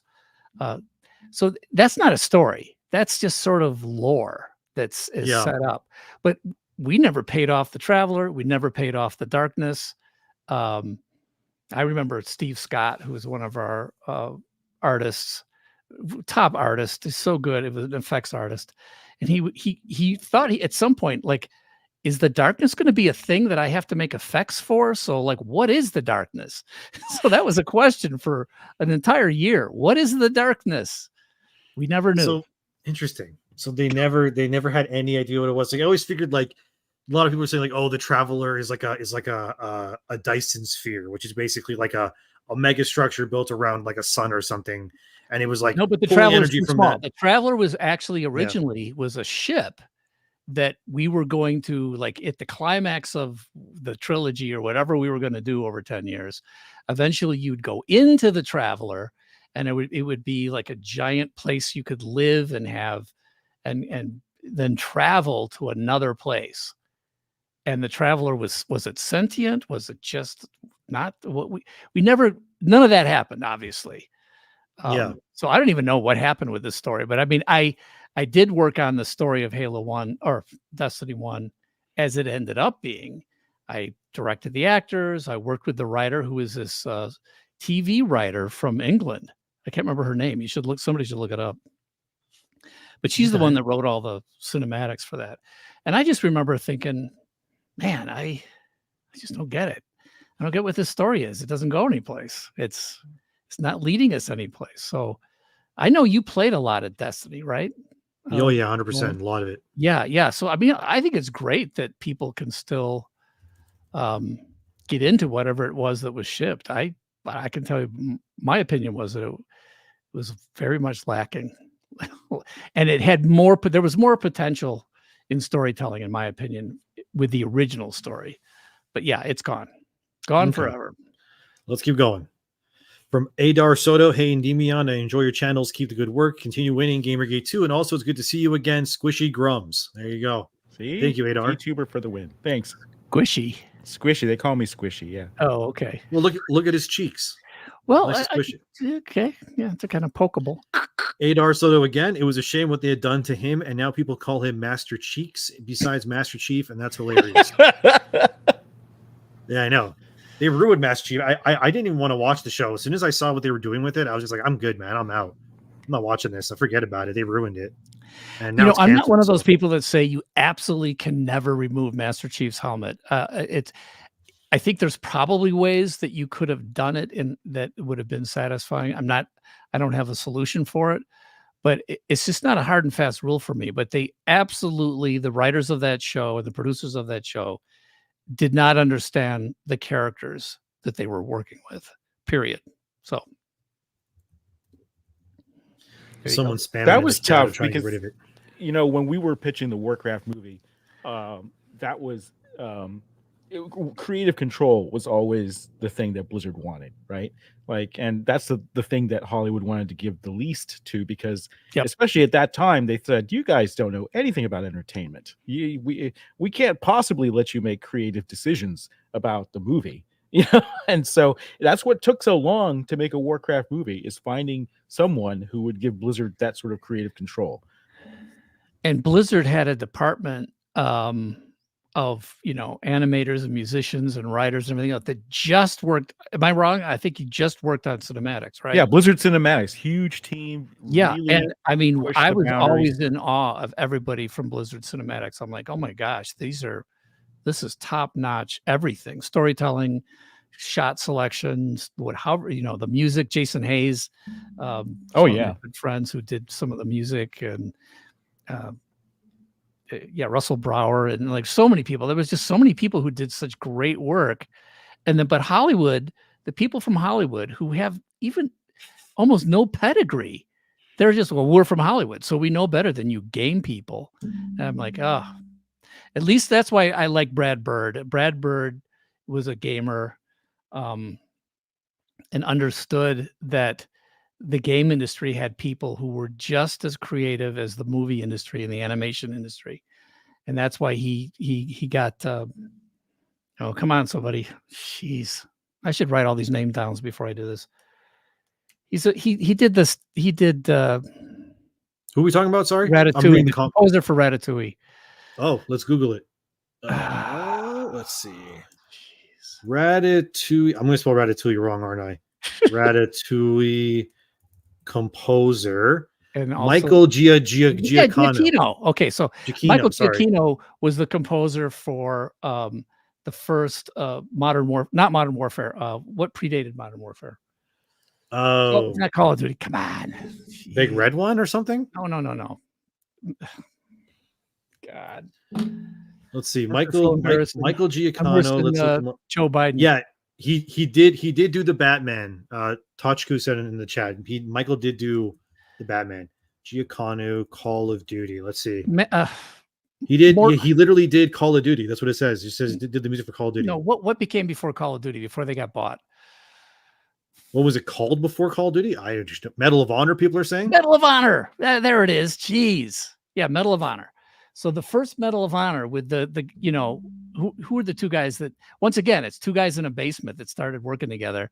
Medal of Honor. The first Medal of Honor had an absolutely gorgeous score. I think it came out the same year that Halo came out, 2001. But Brad Bird, who's like Academy Award winning, he did the Iron Giant. I mean, everybody knows the Iron Giant, right? Oh yeah. Okay. And then he did The Incredibles and other stuff. Well, he hired Michael Giacchino to do the scores to that because he was a big Medal of Honor fan. And you know, the Hollywood people are like, no, don't hire a game composer. You know, and now Giacchino has done all the Star Trek films. He's one of the top Hollywood composers, but he started in the game business. So anyway, yeah, it's really funny because now it's, I think the game pros are showing that they can generate even more revenue than Hollywood, and that's why the tables are turning and you're getting some better movies about games, but it's still a struggle. I mean, there was always like huge egos involved too. I remember games has huge egos, right? But Hollywood is on another level, right? So I remember going in and my job was, okay, you're going to have a meeting with the producer of The Mummy and you got to convince them to do the Warcraft movie. I'm like, okay. So we go out to Universal, and the guy not only shows up an hour late just because he can, he comes in with an entire entourage, right? And obviously he's a very good producer. The movies are fantastic, but it was very, let's just say, one-sided in terms of, talking about it. And there wasn't a good creative vibe there, unfortunately. But it was, that it's just massive. It's just, I wonder how it is today, because that was some time ago before the Warcraft movie was made. And I wonder, I hear Hollywood, traditional Hollywood's kind of dead now, that has completely changed. And that system isn't even there anymore. So I really wonder. Talk about DEI. So yeah, exactly. And also because of all the outsourcing, and because stuff is global now, they can source anything and film anywhere. So LA, Hollywood, that's no longer the place. Okay, let's keep going. I'm trying to. I don't have any mods yet, so I'm basically modding the whole chat myself while talking to you guys. So I'm kind of like just it's okay. We're okay. I'm doing this. Yeah, we are doing okay. Thank you. What's the next one? Jay Smart looks like he wanted to correct himself. Yes, what Marty said. See, now I'm the dingus for spelling balls. To Marty, thanks for being part of the modern odyssey that is Halo. There you go. Oh, this guy, look at this. A Stepanovic. I've been wondering if there are any other fellow Serbians making waves on YouTube, and here you are. Samo napred, brate. I'm part Serbian, so hvala lepo. Thank you very much. And yeah. Alex Seropian, who's co-founder of Bungie and has his own thing. He has his own podcast thing that he's doing on Discord. Or no, he's got a podcast. Alex Seropian, I forget what he is. What's Seropian? Maybe Seropian's that's Armenian. Armenian. I'm also part Armenian. Very good. I'm part Armenian and part Serbian. Okay, so it's are you guys enemies? No. Oh, okay. No. We're all good.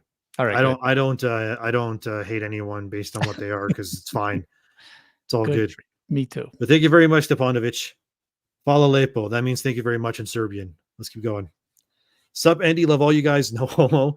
Turns out a company in China allowed a day off for staff to study the based monkey game, Lucky Sons of Guns. Yeah, actually, that's true. We used to do that at Blizzard all the time. Like, hey, yeah, day off. Sure. I wonder if we had a Halo day. I'm trying to remember. We might have had, and we would just play games the whole day. The new game that came out. So that's pretty typical, and it's a good way. And it was for the same reasons. Like, this is great. Let's study how it's made and let's learn from it.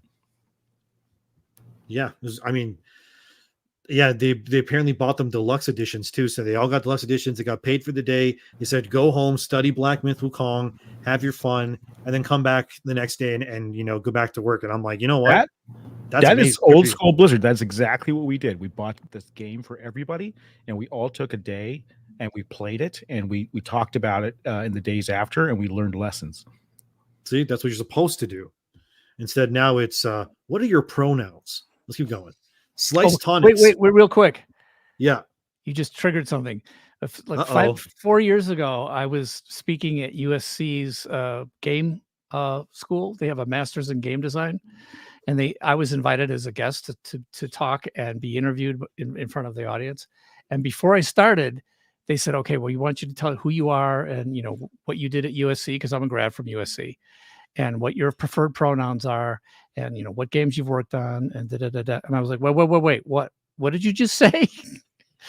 And they're like, yeah, preferred pronouns. That everybody does that now. And I'm like, yeah, I feel really uncomfortable. It's kind of obvious, right? Look at me. I don't think I need to say that. So I was fighting against the preferred pronouns thing back then.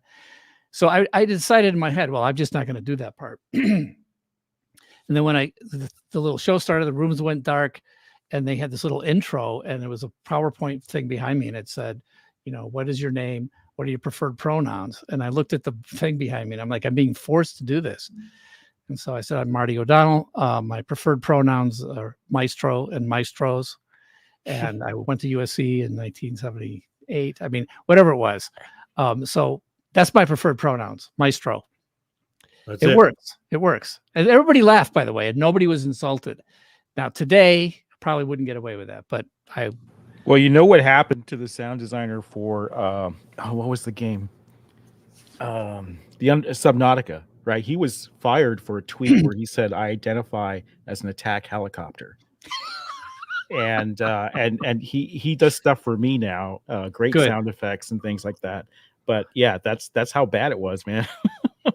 Oh, there another thing. I know that Blizzard had a panel at one of the University of California things, and the school actually rejected. They said your panel's too male, and they turned away some of our top Blizzard guys and demanded that they put women from the no matter what they did onto the panel in order to have better representation. So, I think that goes to that earlier question. I don't know if that was a super chat in Endymion about the art getting worse in games. Is that a comment I saw? Yeah. We're talking about that one next. Yeah, I just want to say here, my pronouns are Yebise. That means F you in Serbian. So that's just funny. So I'm just like, that's great. That's why I'm laughing. Sorry, just like Yebise. Yeah, that's good stuff. Yeah, okay. It's this one, Slice Tonics. Apart from DEI, do you think modern devs are intentionally trying to make worse art? Example, comparing Black Ops 6 Zombies to Black Ops 3, the artistic downgrade is blatant. So that's for Grummz or Marty too. Well, I'll go first because I've never been super focused, as you probably is not a surprise, but like, I have trouble sometimes figuring out why the art is what it is. Like, I thought the artwork in Halo 3 was spectacular and it's never gotten better for me. Like, I know Reach was technically, more advanced, and now the stuff you can do in Unreal 5 is like truly, truly unbelievable. But like I said, I love playing Tears of the Kingdom, and I don't think people play Tears of the Kingdom because of the graphic realism. So I love the art in that. So I don't know. I don't think anybody's on purpose trying to make worse art. I would be surprised if they are, but I'll let Grummz take this one. Well, I think that it's hard to say. I think great art is about feeling. It's about evoking a feeling, right? And you can do that with high quality renders, and you can do that with pixels. And I think that that's the most important thing, is the soul of the artwork. And I think when you get to the size that companies are now, where especially since the artwork is now divided amongst multiple subcontractors, so it's no longer just the team making the art. You have 2 or 3 outsourcing studios are doing it too, and it's very hard for even a single art director to sort of wrangle all that. And I think that's what you're seeing, is that these games have gotten so big that the creative vision, by necessity, gets diluted, and some of that feel goes away, some of that passion goes away. And I think that's the result you're seeing. I think as individual artists, they're still highly skilled, but as terms of that overall creative push, and that's got to come from a smaller team. Yep. Oh my God, there's so many, there's people spanning. I am like a magnet for trolls. Yeah, I'm like, I don't have any mods, so I should, but I don't. It's my first stream ever, so I'm just sitting here, just getting rid of the comments. They're just attacking Grummz constantly. It's just like, hey, Grummz. Can you block them? Yeah. Don't worry about it. I got it. I'm blocking them as they come. That's the problem when you become an effective voice. If you're not effective at what you're doing, you don't get that. So it's a hassle, but I also take it as a sort of reverse backhanded compliment. Yep. I really need to get a mod or two, I think. It's very clear. Let's go with the next one. Hey, do you know how many people are in the audience by any chance? 806 right now. It's fluctuating between about 780 to about 820-ish. Okay. So you got quite a few people in here. That's good. I think it's a good turnout for my first stream ever, right? Because I've never done. That's a great turnout for your first your first stream. Absolutely. Yeah, I don't know what the numbers mean, to be honest with you. So I couldn't really tell you. I'm just having fun.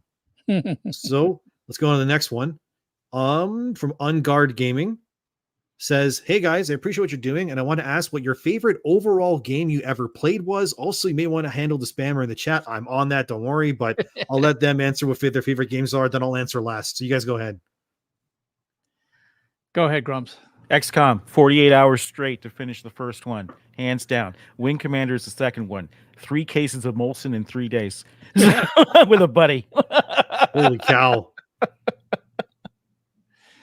All right, so yeah, I just said I'm a big Zelda fan, so anything Zelda is close to my heart. Ocarina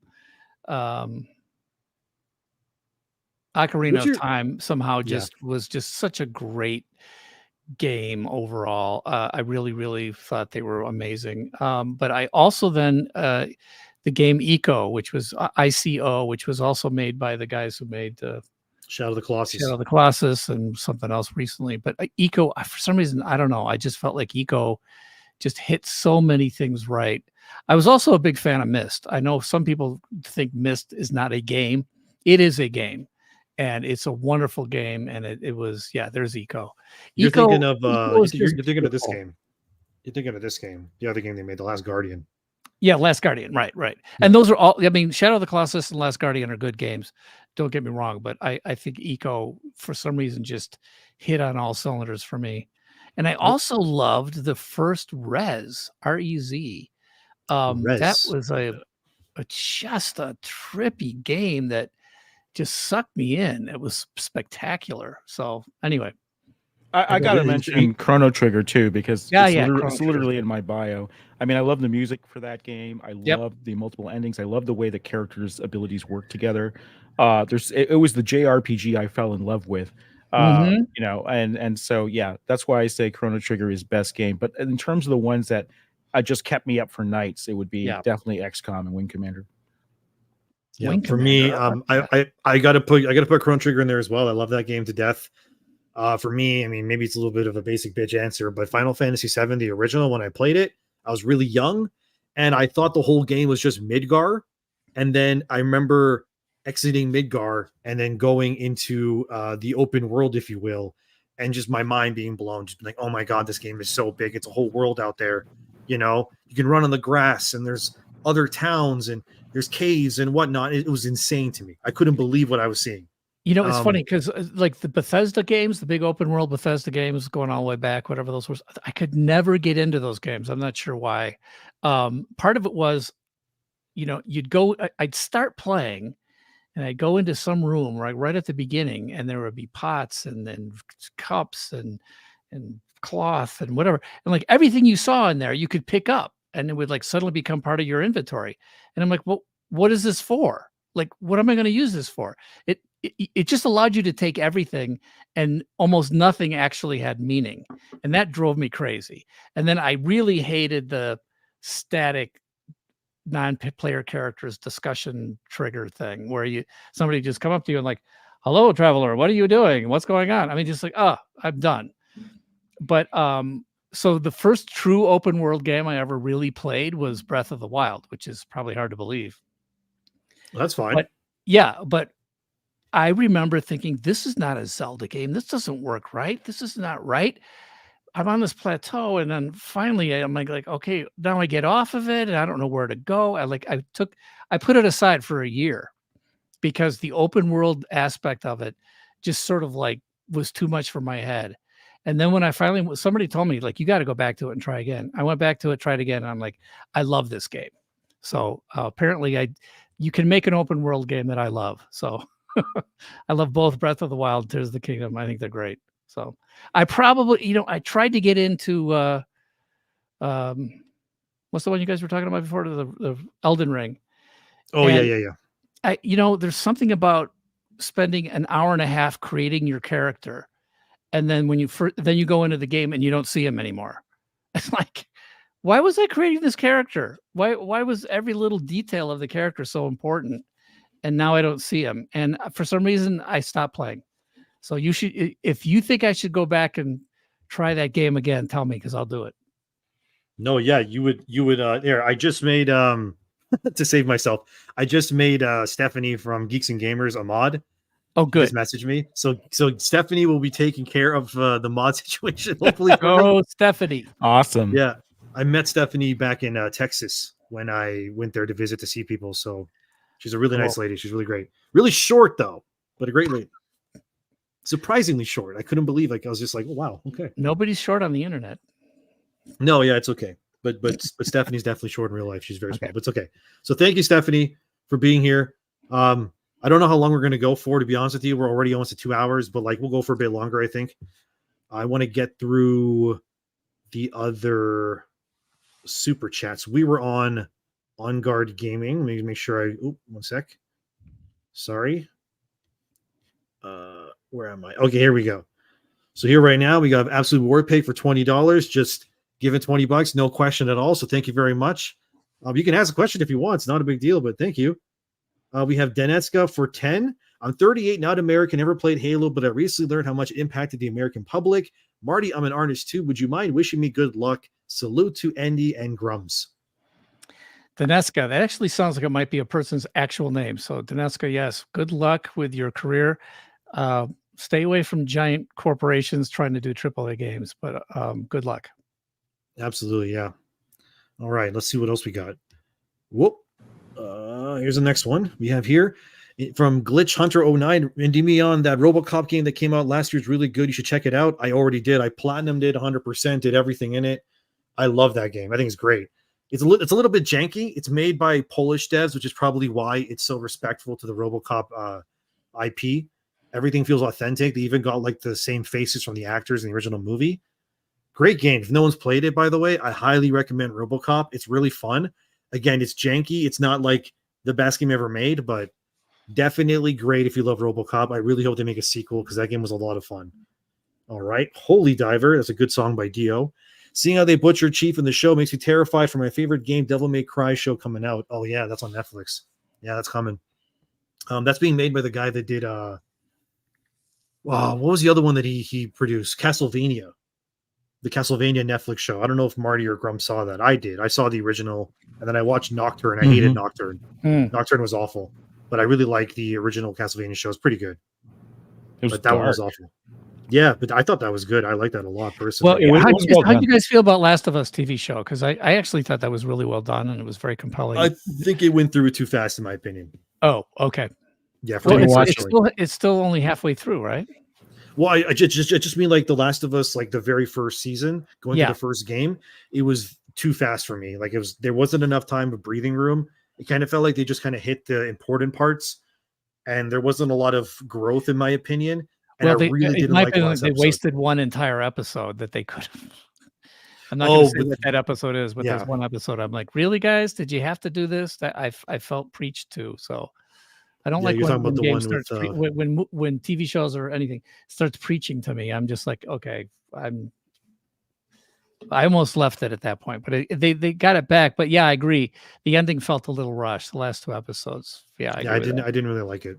I don't know what it is about me, but I don't do zombie games and I don't do zombie shows. It's just, it's not a gross thing or anything like that. It's just, they just completely unappealing to me. No, I understand 100%. I'm kind of already over the whole zombie genre for games. How'd you feel about the TV show Fallout? How'd you like the Fallout TV show? I didn't watch it. I watched all of it with my girlfriend. I thought it was actually pretty well done. The characters at times I felt like they were a little too stupid in my opinion, but in terms of like set design and all of that and like it looking like a Fallout show, like that's what they should have done for Halo, but it is too late now. I thought it was fun to watch. The thing is I had nothing to compare it to because I never played Fallout. So there you go. I just thought it was like, oh, well, that's kind of fun. Now I'm almost like, well, does playing Fallout feel like this game or that show? Because if it does, it might be fun. Yeah. I would say for like having played now, right? How do I even play the first Fallout? I mean, you can play all the Fallouts on PC. And if you want like a next gen upgrade version, Fallout 4 has a free upgrade right now on like all platforms. You can just play it like upgraded. Apparently it's not like that upgraded, but whatever, it's free. So well, you can do that. If it's upgraded the same way they did Master Chief Collection, then I might want to avoid it. Yeah, I mean, I haven't played the updated version of Fallout 4 myself. I did beat Fallout 4 though back in the day. My personal favorite though, like I'm sure the chat would agree, is New Vegas. New Vegas is amazing. Great game. Hey, and by the way, I'm just looking at this guy. Yes, Myth Music. I appreciate that. I enjoyed Mike and I super enjoyed working on Myth, and I'm glad somebody likes the music from that. So go on. Yep, it's all good. Now where are we? Holy Diver. Okay, another one. Absolute Warpig again with another 5 Endymion memberships. Thank you very much, Warpig. I can make you a mod if you want, Warpig. Just let me know, and I'll just add you to it. I'm going to add a few more people from my Discord eventually, too, and then you guys can just, like, do whatever you guys want, make things okay. Next up, Monkey Man. Marty, were you involved in the canceled Halo movie by Neil Blomkamp? If so, how far did it get in production, and what was your involvement? Yes, I was. It goes all the way back to Joe and I doing a session in Hollywood for, geez, I don't know, what was it? Halo 3, maybe? Halo 2. Anyway, that was when there was a lot of talk with believe it or not, the first two people who were going to be part of making the Halo movie were the guys that ended up doing Game of Thrones. Who are those two guys? Yeah. Anyway. DB Ben. Yeah. Ben off and some other guy. Dave's or something. And then they got the guy who did the first script we had submitted to us was 30 days later. No, 10 days later.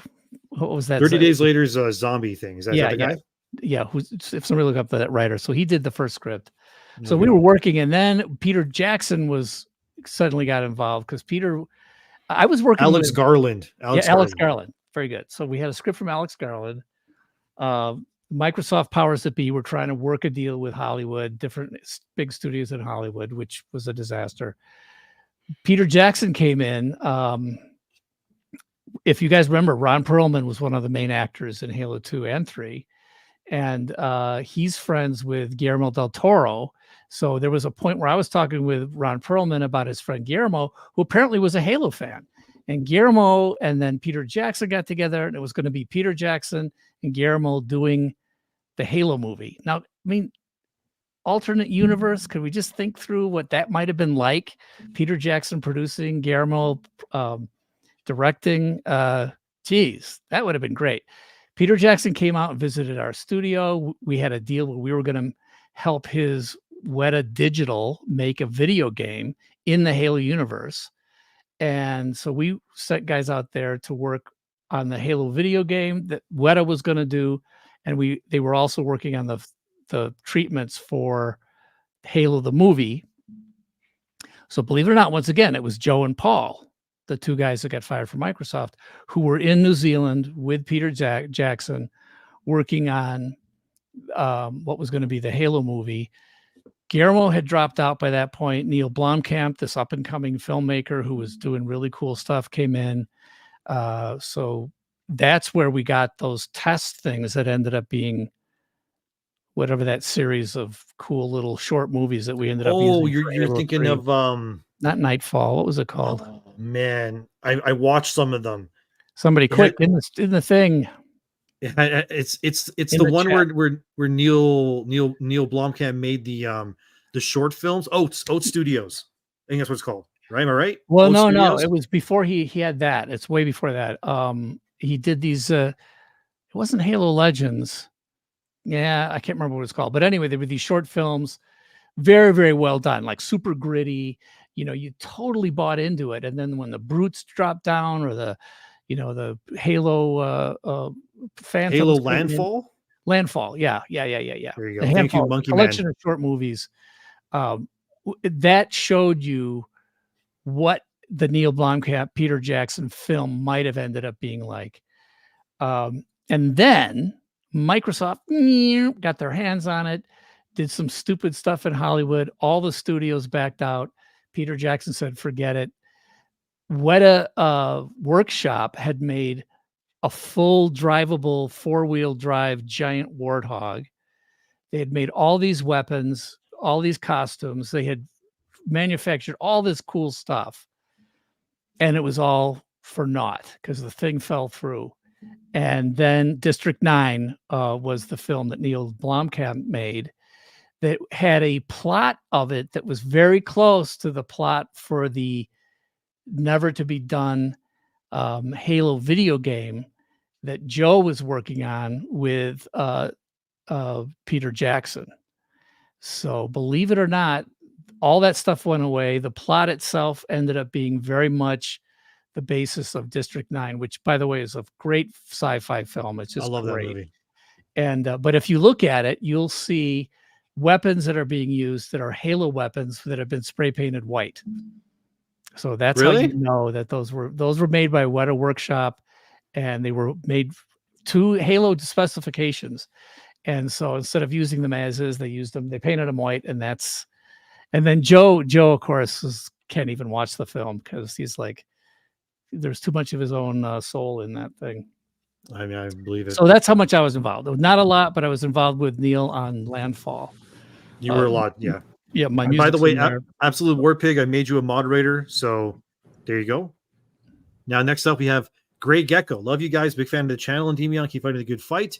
You got Icelanders here that are sick and tired of DEI and ESG. Hello again, Mark. Oh, Hello, There you Grey go. Gecko son. Isn't in Iceland go. everyone's either son or daughter? So it's always like it's a very Vikings thing, I guess. Yeah. I had Yeah, a Halo there you go. question. Can I ask a question? Yeah, sure. Go ahead. The grunts, Marty. Yeah. Like what was the decision? How did it come about that they would be played for comic relief? And how did you feel about that when well, that's a sore spot for the artists who were determined that the grunts was supposed to be really scary, evil characters.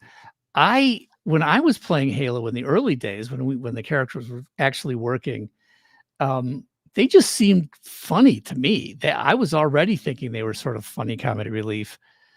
The way they jumped around, and then Jamie Griesmer, I remember he was working on the combat dialogue system, and we wanted to show the players that grunts were followers of the elite.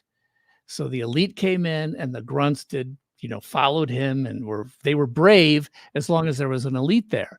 So if you killed the elite, the grunts would run away, but nobody seemed to get it. It was so funny. Like the players that we were testing on didn't get it. So we started having them do things like leader dead, run away. So it's like, it's really obvious. And even then it was tough, but we had this, when we first were just testing the combat dialogue system, I'd hired some actors to do the Marines. And then I used the same triggers for the aliens, and we would pitch the voice up for the grunts. So we had this funny little, I used the guy who was the scared Marine, who sounded like one of the guys from Aliens. So it was like, oh, game over, man. Like he was that guy. Okay. So if there was a while where the grunts would be like, game over, man. It's pretty funny. So we were playing that way with a Marine's voice that was pitched up to help us know that the triggers were working for the grunts. I'm sorry this is such a long answer, but it's kind of funny. No, it's okay. Don't worry about it. It's all good. Yeah. So that's what we had. And then the testers, everybody in the studio were like, these grunts are hilarious. So Joe Staten, the writer, came in and said, okay, well, we can't have them do Marine lines because some of these lines just don't work right. So let's make sure we write the lines right. And he stepped in the booth to do it. I pitched his voice up, and he wrote a comedy relief kind of character. These were not to be taken seriously. And there was almost a mutiny inside the studio because I had a the majority of us loved the fact that the grunts were comedy relief, but the artists who worked on it were like, that's travesty. They should be comedy relief, which is why when we went back to Reach, 10 years later, the grunts don't speak in English, and they're scary, and they're not comedy relief. I still think they're kind of funny, but anyway, there you go. That's the full story. I just had that sense because anytime you do that, oh, your mic just went out. Oh, can you hear me now? Yeah. We're good. Yeah. I just had that sense because anytime you have a decision to play for comedy, I think that's always a little bit controversial. But I think there's a huge game design lesson in there because you're right. The players can't tell what they're doing until you have the call outs. And when they're doing that, it makes the AI seem smarter. And that became a thing in game design after that, to have AI talk to each other and have audio call outs. And you're right. It's a debugging tool first, right? You're using it to see, are there triggers playing? Is the AI triggering? But then it becomes this really important mechanism for communicating what the AI's intention is to the player. So that was brilliant. Yeah, and this is why I feel like Halo 1 had so many cool things about working on it, because we didn't know how the AI dialogue system, not only if it was going to work, it was also, is this compelling? And I remember we got to the point where I'm like, guys, we only hired 5 actors for all the Marines in Halo. We have, and I said, but they have to be distinguishable, so who's on your, on your side. So let's get an Aussie, let's get the Basenti, the Italian, from Brooklyn. Let's get the scared guy, game over, man. and let's get the Hispanic guy. Like, let's have a black sergeant and a white sergeant. I mean, these were not checkoff. These were not DEI things. These were just this way your ears know who's with you. And then by the time we got to shipping that game, I remember going to Joe at the end for the very end cinematic. I'm like, wow, we killed everybody. There's nobody left. It's just dust and echoes. And I said, people are going to be really upset that, like, I think people are going to fall in love with Sergeant Stacker and fall in love with the Aussie and fall in love with, Sergeant Johnson. So Johnson's awesome. Yeah. But like, he's awesome. That was never part of the original plan because, these were all red shirts to the designers. These were all cannon fodder. You have a bunch of Marines with you. They die over in this area. Then you bring in a dropship with more Marines and it's like, no, but it's the same people. And like, people are going to start, having personalities because these actors are human beings, and the players are going to start to fall in love with some of these characters, even though from a design standpoint, we didn't really think of them as characters, except I did because I was directing them. And Joe understood that, but he goes, no, everybody's got to die at the end. There's nobody left. So before we started Halo 2, I remember it's like, no, everybody in the studio is like, we got to bring Sergeant Johnson back. And we had no explanation why Johnson was back. We just said it's classified, it's like, but we also brought the Aussie back, which is hilarious. Nobody even talks about the fact, why is the Aussie back on Halo 2 and Halo 3? It's because everybody loved him. Chip Stubbo is like, yeah, Chip Stubbo. Thank you. He named himself Chip Stubbo, by the way. Anyway, that's a lesson to be learned. Like, if you do AI dialogue the right way, and you don't think of your NPCs as just not without character, if you make your characters real enough, people fall in love with them, period. So there you go. There you go. We love chips. Everyone's saying. Yeah, and I think having a little bit of humor in your game goes a long way. Blizzard did that extensively too. And I don't know where you'd put it in Elden Ring. Is there humor in Elden Ring? Not really. No, it's a pretty dire world, but I mean, like, it's technically, you enter that world when it's already essentially ending, if you will. And the whole point of the game is you're trying to pick where it's going to go from there. Like, is this god going to take over the land? Is this god, you get to pick which one you want to do technically. There's a few options.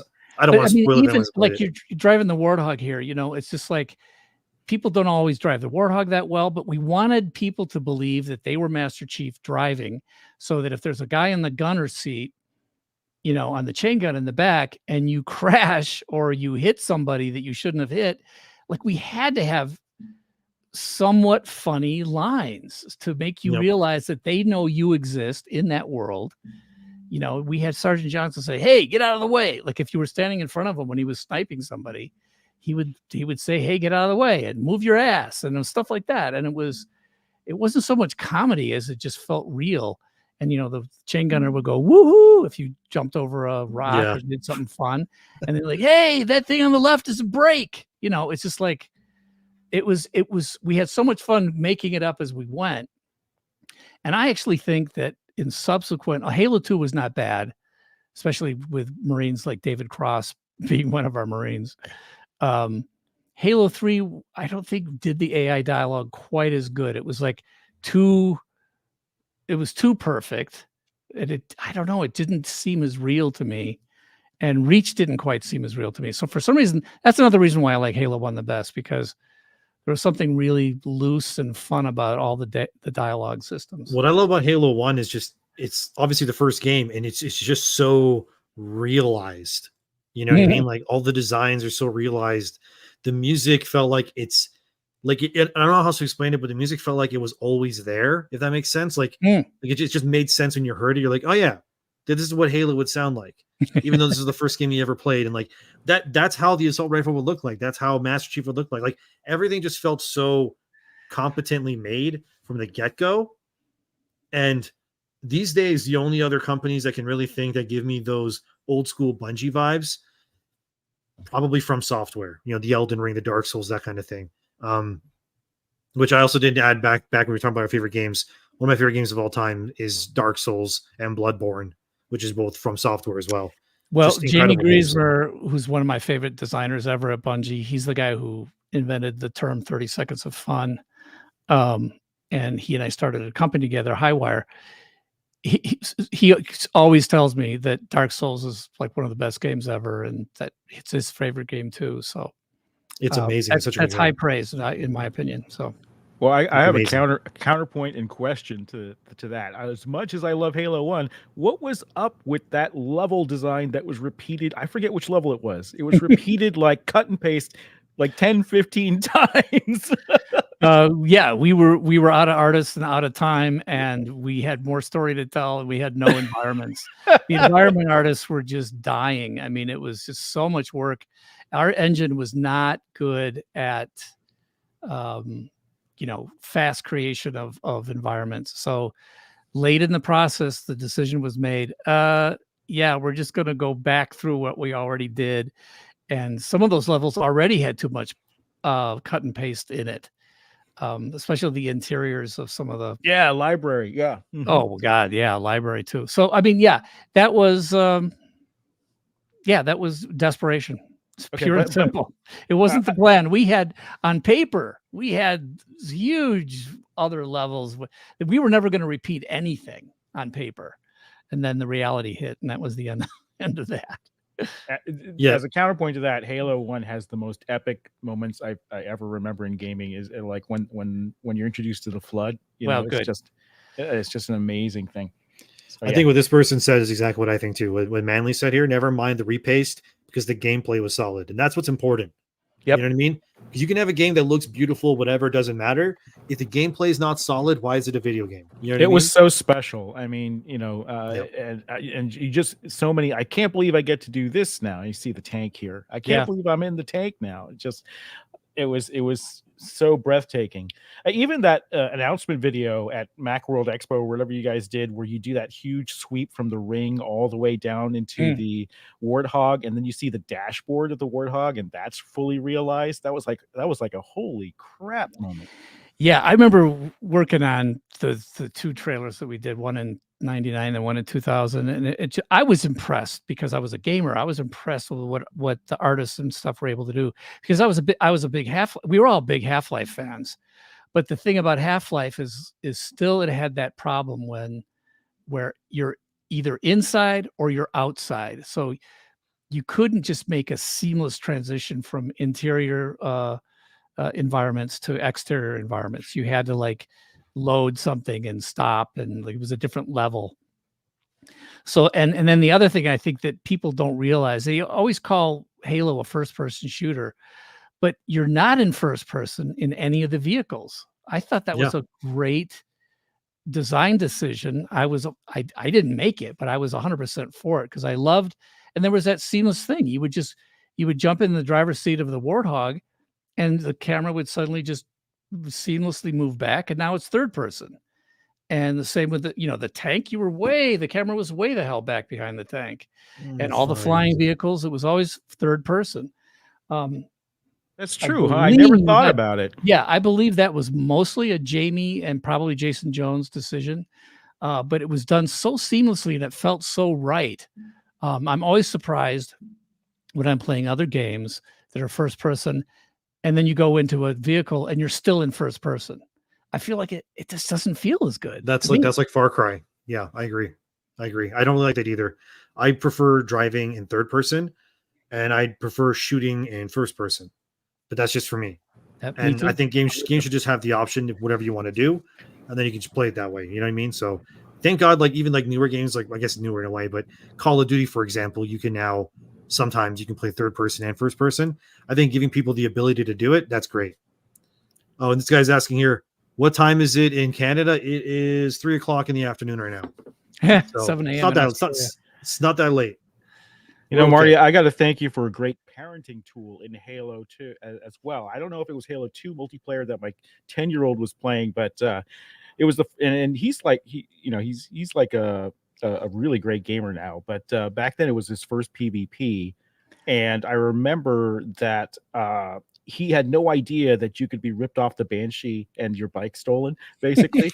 And it was the first time it happened. He broke down in tears, and I was like, don't do that. Here's what you do. You get right back up and you do it to him. Finish the fight. And he did. And he became a great PvP player after that. He grew up. He was almost pro level in Fortnite for a while. I used to take him to tournaments. But yeah, that was a parenting moment right there. Thank you. Oh, I love that. That's a great story. There's no crying in video games. Get back up. You do it to him.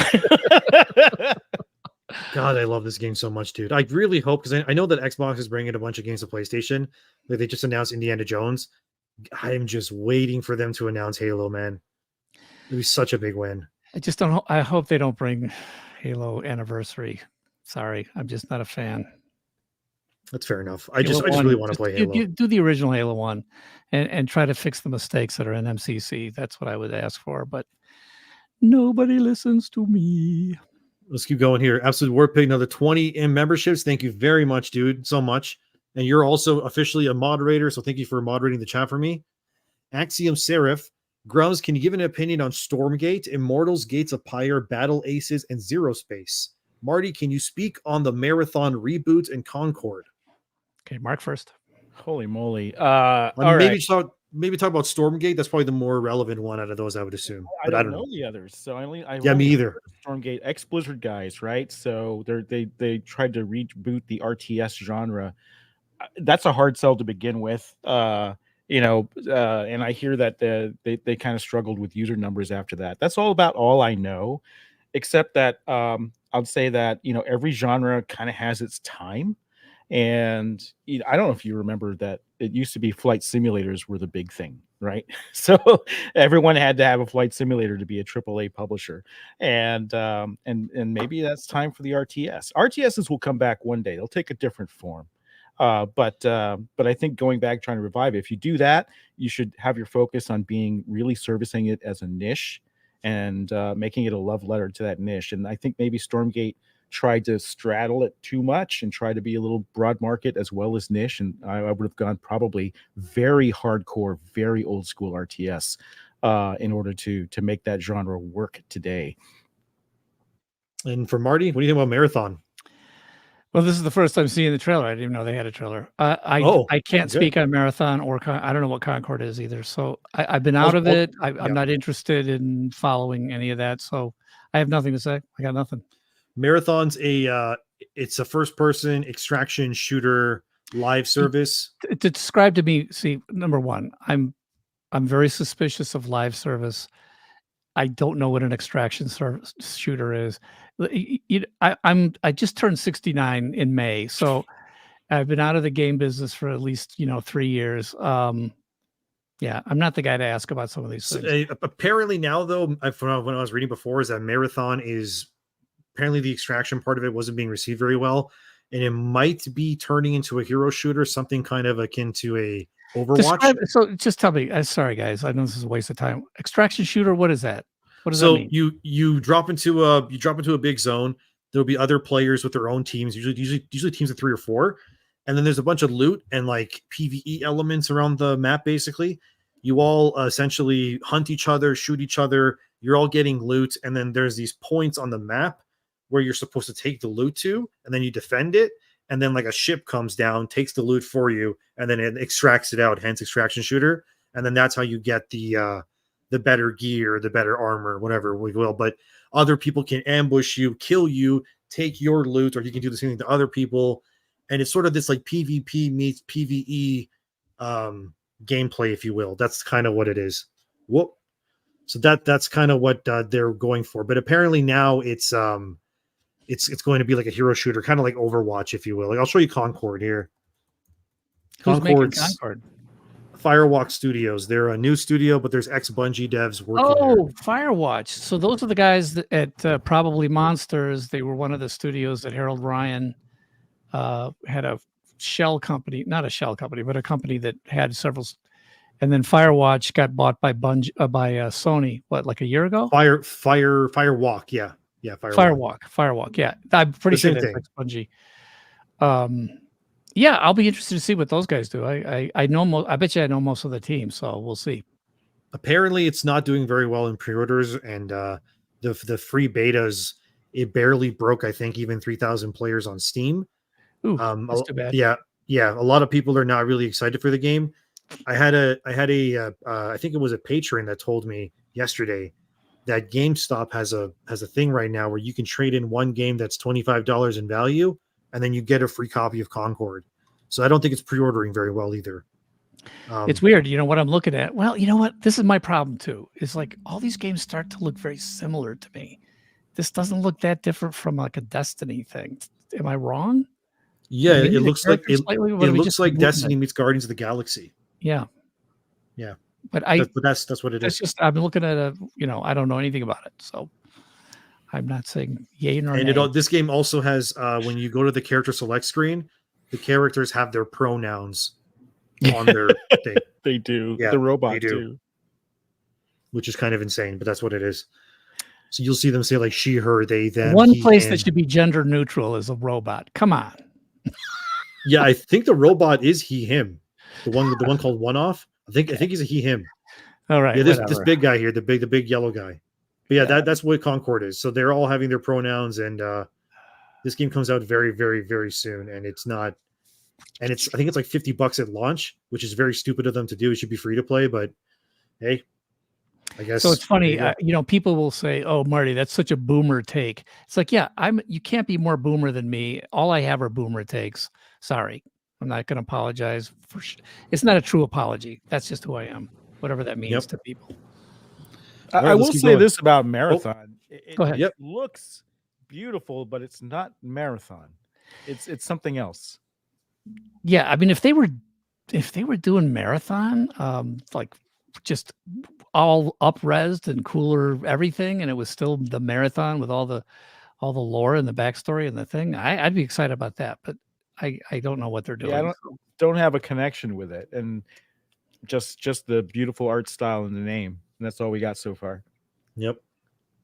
But this is By the way, this is the Mark, next before big we go, Sony you should flop. know how much the guys we had some people who had to go to, you know, therapy to stop being addicted to World of Warcraft. They couldn't work on Destiny because they were so addicted to World of Warcraft. We had one guy who I won't mention, but I mean, we actually had to talk to him because he was going to be very important as a designer for Destiny. And because, as you know, Destiny was going to be Halo meets World of Warcraft. That was the elevator pitch. You know, wow. He got so into WoW that he just stopped showing up. You know, we had a problem too, and we had to have intervention with and it was a vice president of the company. Very competent, but we got sucked into a game. I'm not going to mention who or which game, but yeah, there was an intervention there. It happens. It happens. What can you do? That's Actually, what happens. That's a good thing when your team is full of gamers and your executives are gamers. That can only be a good thing. The next question actually is for Grummz. It's from Sooty Thunder. Hey Grummz, if you could revive any franchise with a team you know could do it justice, what game would it be? I've met with Square Enix 3 or 4 times at top executive levels, and I always ask for Chrono Trigger to be remade. So that's the one that you know. I'm sure there's others that I could think of, but that's the one I've literally asked for many, many times. Yeah, I would say for Square Enix, I would love for them to reboot Parasite Eve, make it like the Resident Evil games. Like Resident Evil remake. I remember that one. Yeah, there's a lot of games that I would love to see made in certain styles. Like I would love a Resident Evil 7-esque game, but it's set in the world of like Evil Dead. I think that'd be very, very cool. For example, that's like one. Another one, Final Fantasy Dynasty Warriors. I can't believe that doesn't exist yet. Which is like, I don't know if Marty knows what Dynasty Warriors is.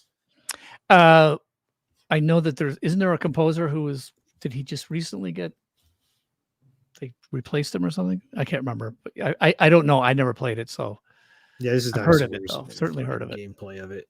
It's basically just like giant waves of enemies. Oh, it's not loading. Giant waves of enemies, basically, and then you're like one guy and you just kill everything. Oh, sort of like this. It's like an ultimate hack and slash with giant. Yeah. So just imagine this with Final Fantasy. I think that would be amazing. Have all the Final Fantasy monsters and stuff, and you're just, you know, mercilessly just slaying down hundreds of dudes at once.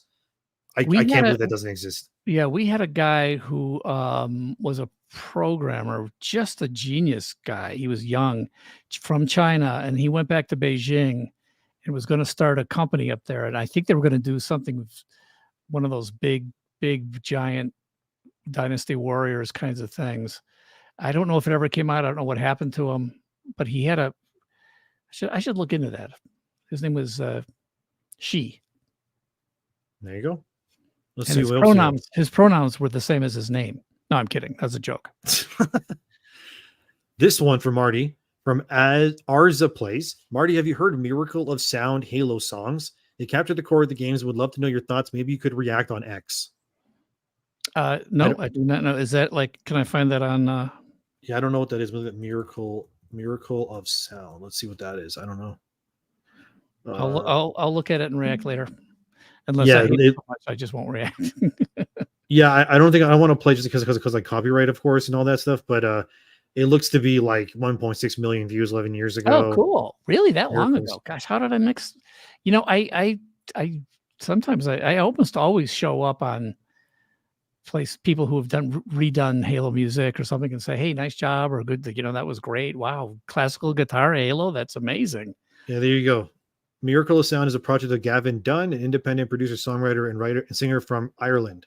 Oh, project is a bunch of remixes and such. He has worked on cross promotion with games including Ubisoft, BioWare, EA, Bethesda, on such titles as Mass Effect, Assassin's Creed, Warhammer 40K, Wasteland 2, and Watch Dogs.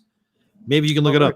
I will. I will do this. So yeah, Miracle of Sound. That's what it's called. Has 1 million subscribers, and looks many? like he does a bunch of music. 1 million subscribers. Wow, gosh. Oh my How did I god! miss Look it? at this. 2 years ago was the last video. 98 million views. What? Yeah, 3 years ago, cool. 91 million. Oh, What's his most put that popular- link into chat so we could check it out. Yeah, here. Let me give it to you guys. But that's a lot of.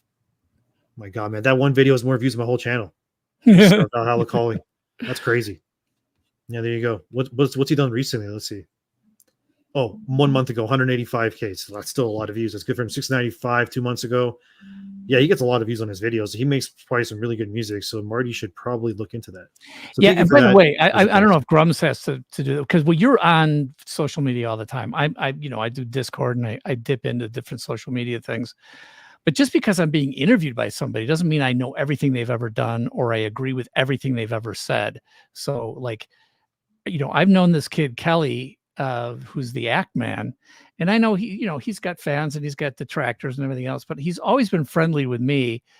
I think he has some really great insights into games and modern gaming, and he's got all this stuff. I think he's funny. I don't know if I agree with everything he ever says, but like, I had a really good time talking to him. There I am. If you guys want to check it out, here you go. The Dark History of Bungie featuring Marty O'Donnell. Well, you did, and that's how we met, is because you did a thing on it. Yep. You did a little video about the hassle he was getting, right? Is that what it was? Yep. Yeah. And but so anyway, I thought it turned out great. And what do we have now? We're up to 520K. Yeah, that's not a bad number of No, views. that's great. Okay. That's great. Especially, yeah. So they're just playing an ad right now, but yeah, that's what it is. I should really get YouTube Premium. I don't know what I'm doing. But anyway, the amount that I use YouTube for and stuff, I just get YouTube Premium. How do you not have premium? You create content. I don't know. I just don't have it. I should get it though. And yeah, all I use YouTube for, okay, is I just watch chiropractic videos. Okay, that's all I do. I just watch people get ring dinger. That's all I do all day, every day. I love that stuff. That's my crack. I'm a crack addict for people getting cracked. I love that stuff. All right. Let's see what else we got. Oops. Here we go. Adar Soto says, "Hey guys, have you ever played Max Payne? If you did, there's been rumors they're going to make a remake of it. Are they going to do it? Not going to keep the original story? They're going to censor it. So it is being remade already. They're remaking actually the first two games, Max Payne Remake 1 and 2. It's already being remade. See, Remedy's already officially announced it too. Was Max Payne 3 was like a year ago, right? Max Payne 3 was like, that was made by Rockstar. That was a long time ago. What was long there a time. Max Payne recently, or that was but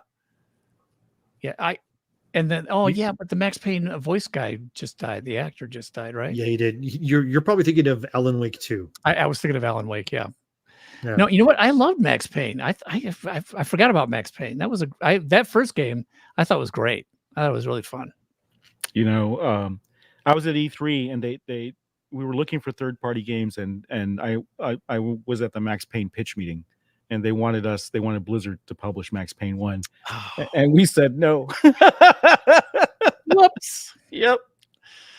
Those things happen. Yeah. That happens.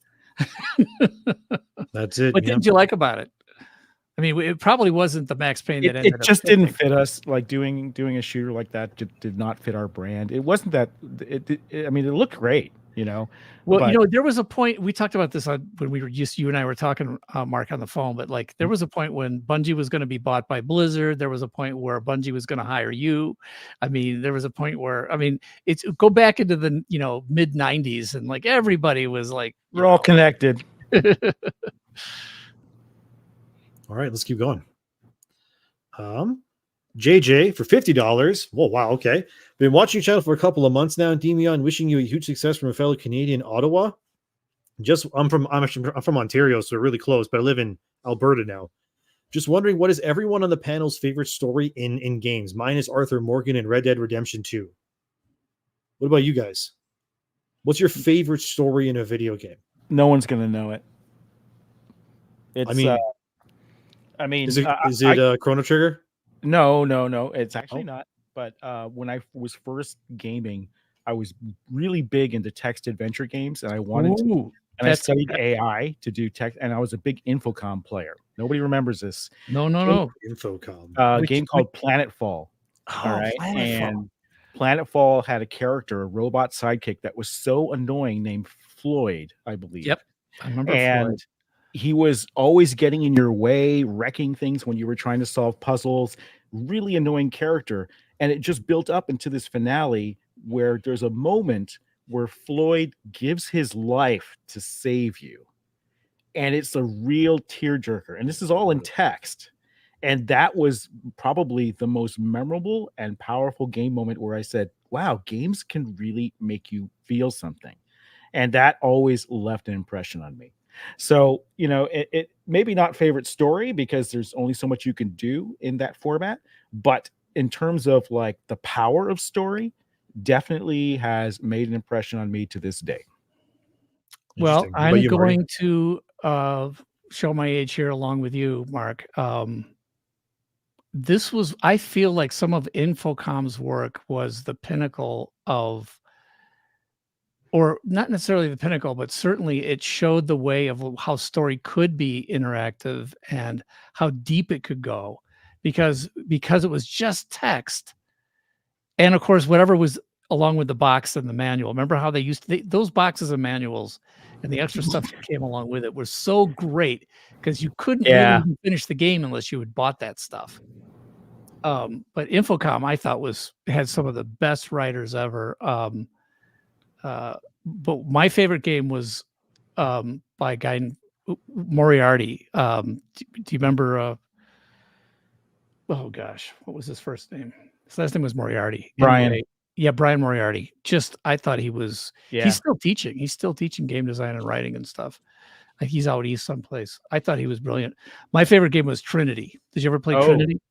I didn't complete it. I did start it because I had a pirated copy and they were doing the copy protection stuff. And I don't know if it was a code wheel or what that I was missing for that game. Yeah. Something that came in the box. I forget what it was that you get to a certain point. And it's like, okay, go look in the comic they had a comic that came with it. And I think there was some deep inside this comic, there was a code that you had to have. Otherwise you wouldn't complete the game. Hilarious. They had the best. Is this Trinity? Yeah. Is it just text the whole time? Yeah. It's text. It's probably one of the deepest, most interesting, imaginative story games I've ever played. It's like Oppenheimer for the text game generation. Yes, it was Oppenheimer shows up. I mean, it's amazing. It's there you go. I take it back. Text is a very powerful medium for this stuff because when Floyd does his sacrifice, that made me almost bawl. That was like, and you were annoyed at this character the whole time. And Trinity was very deep. I remember that. Yeah. And they had the best pack-ins. They also did Hitchhiker's Guide to the Galaxy. Oh yeah. And I Yes, loved how they Steve- include the Ziploc bag, which was the microscopic space fleet, and it was an empty Ziploc bag. That was the pack-in for the Blocks game. My Yeah, God, this Steve- game is older than me. Steve Moretsky, who I've met several times, he still goes to game developers conference. I mean, as a matter of fact, if you go back and look at Steve Moretsky is a genius. He is. Brian Moriarty is a genius. They did stuff that just if people were to do the same things today with all the technology that's there, I think the stories would be so much more interesting. One of the highlights early at Blizzard was when I got to design with Steve Moretsky. Oh, excellent. We were trying to fix Warcraft Adventures, which was a third party, and I said the puzzles suck, and they said, well, what should we do? It's like, get Steve. And we brought in Steve, and he's the nicest guy, and we locked ourselves in a room for 10 days, and it was Steve, myself, Bill Roper, and we just rewrote the entire Warcraft Adventures thing, and designing puzzles with him was it was amazing to watch. Well, you know, you look this up, and it's still probably amongst game designers, the Babelfish puzzle might be the most classic, amazing puzzle ever to be in a game. Yeah, you guys don't know what you're missing out on. We lost all of chat. Yeah, it's much older. Viewership. I'm like, I don't know. Right in half. I have no idea. Actually, the next question is also from Marty. They wanted to know about this. Where is it? Right here. On Guard Gaming. Quick question. Have any of you heard of the new fan-made Halo game in production called Branching Sickness? This is what it is right here. I'll just play it and make it bigger for you. This is apparently being made in, I think, Unreal Engine 5. And it just looks like old school Halo, but... Wow, cool. No, I don't know this. I'm going to write that down. Yeah, Branching Sickness. That's what it's called. Looks like they have concept images. Is that the name of the the game itself? Yeah, here we go. Branching Sickness is peak Halo Unreal Engine. So, wow, cool. No, I don't know anything about it. I will look at it. Looks like it's a bunch of concept art. Oh, there you go. Yes, they're doing stuff with it. That looks and feels like Master Chief jumping. That's for sure. Yep. Well, I love Halo. I miss it. Yeah, why is there no sprint? Okay. Yeah, exactly. It's fine. Next question here. Matthew Brown for $5. Hey guys, isn't Baldur's Gate 3 success proof that it's not just DEI or wokeness, but writers are just bad at their jobs? So for that one, the reason why Baldur's Gate is one of the very few games that essentially was able to win both sides of pretty much any argument was because they gave you player choice, so that if you wanted to see those kinds of things, you could, but if you didn't want to see any of those things, you didn't have to. So they were one of the very unique games where they can actually cater to both sides. Most games don't do that these days. They always try to bring out Baldur's Gate 3 to as an own, right? It's like, look at Baldur's Gate 3. You like that game, don't you? Well, that's because the other side fundamentally misunderstands our point. Our point is not anti-diversity. Our point is not, anti-progressivism for anti-progressivism's sake. It's like all this stuff in moderate doses is fine. It's necessary for society that we change and advance and grow in different ways. It's when that becomes at the sacrifice of the game and the story, and when that becomes a political tool rather than an entertainment tool where I get to appreciate the viewpoints of other sides, that's when it becomes a failure. And BG3's success is actually flies in the face of every accusation that they make that we're racist or homophobes or things like that. We're not. We just really don't want to see our games sacrificed on the altar of political correctness and a progressive agenda at all costs, at alienating everybody else, at spreading hate on the other side. I'd love to see those perspectives. And Baldur's Gate 3 does it well. It's not in your face, and the characters aren't sacrificed, the stories aren't sacrificed, and the gameplay is not sacrificed. So that just shows you how little they understand us. Yep. Mark, I don't even know who's talking when I just heard you do that. You sound almost reasonable and like civil discourse. Like, what is going on? I heard for sure that you were a Nazi, white supremacist, hateful person. I don't know what you just said. Okay, excellent. But he's right, though. Baldur's Gate's great. I mean, I beat the game's story last year, and I really enjoyed it. The combat didn't click for me right away, even though I had played Divinity Original Sin and stuff before. But around the end of Act 1, the game something in my mind clicked, and then I was just like, I'm in.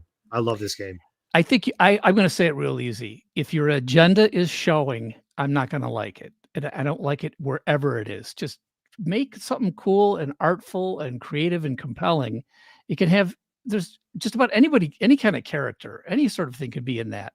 But if there's an agenda that shows, it's no longer art, it's propaganda. So Exactly. I agree as well. Yeah, and it's definitely crossed that line, which is why it's just not resonating with people. All right, let's keep going. Zalito for 20, but doesn't say anything, but thank you very much. And we have Gavin House with 5 memberships. So also thank you very much for that as well. We got Absolute War Pig with 2. So first one says, yes, make one, please. I don't know what he's referring to, but we'll see what he says. He says, thank you. Yeah, he'll let us know in the chat. He says, thank you as well. So thank you again, Absolute War Pig. Then Axiom Seraph again for 2 says, Protoss Zealot versus Elite Zealot, who wins? That's probably for Protoss, is that from Warcraft? It's from StarCraft. StarCraft. We have zealots and well, I think elites win, so that's my yeah. Well, I'm a Terran player, so I'm actually going to go. Oh, okay. I'm going to go with the elite there because I, screw those Protoss scum. That's it. Next one's from Glitch Hunter 09. I just remembered the Halo butt picture scandal. Yeah, well, I can't show that, unfortunately. I'm sorry, but it's a whole thing. Let's just forget about the Halo show. It doesn't exist. Well, I think he's talking about the Halo show, but the butt picture was Halo 2, which was Charlie's ass. Charlie, one of our programmers, had put as part of the programming tools, there was an error. And if there was an error that came up, it would be called ass error. And then a little picture of Charlie's ass, an actual picture, showed up in the code. But it was only for the engineers. It was only for the code guys. But when Microsoft ported it to Halo Vista, so Halo 2 Vista had the port of Halo 2. They put the tools in there, and somebody discovered it. It was right during the hot coffee time period. And so all of a sudden, everybody's Halo 2 Vista copies had to be recalled, and Microsoft had to spend $1 million fixing the ass error. So maybe that's the Halo butt scandal. I don't know. Yep. Absolute War Pig again. Endymion is one who put me on to you guys and Neurotic and Critical Drinker. I've tried to find your channel, Grummz, but couldn't. Need your channel name. He has a Twitter. He doesn't have a channel, though. I get people following my YouTube channel. There's nothing there. I'm not a YouTuber. I'm on Twitter at Grummz, and just look up Grummz on Twitter, and you'll find. But everyone's telling me I need to be a YouTuber, but I don't think I have the time. That's okay. You got a built-in audience, apparently. Now we have two. Actually, these two are going towards Grummz and StarCraft. So we have Ace Stepanovich again. Ayo, Grummz, whatever happened to StarCraft Ghost? So that's a sore topic. I love StarCraft Ghost. We basically I found a team to do it. It was Rob Hubner, who had done the Star Wars game. I forget which one it was. Force Unleashed, Force Awakens, No, it was really early on. Dark Forces. Maybe it was Dark Forces. Maybe Chad knows. And he started a company, and I said, wow, these guys really know what they're doing, and they make great games.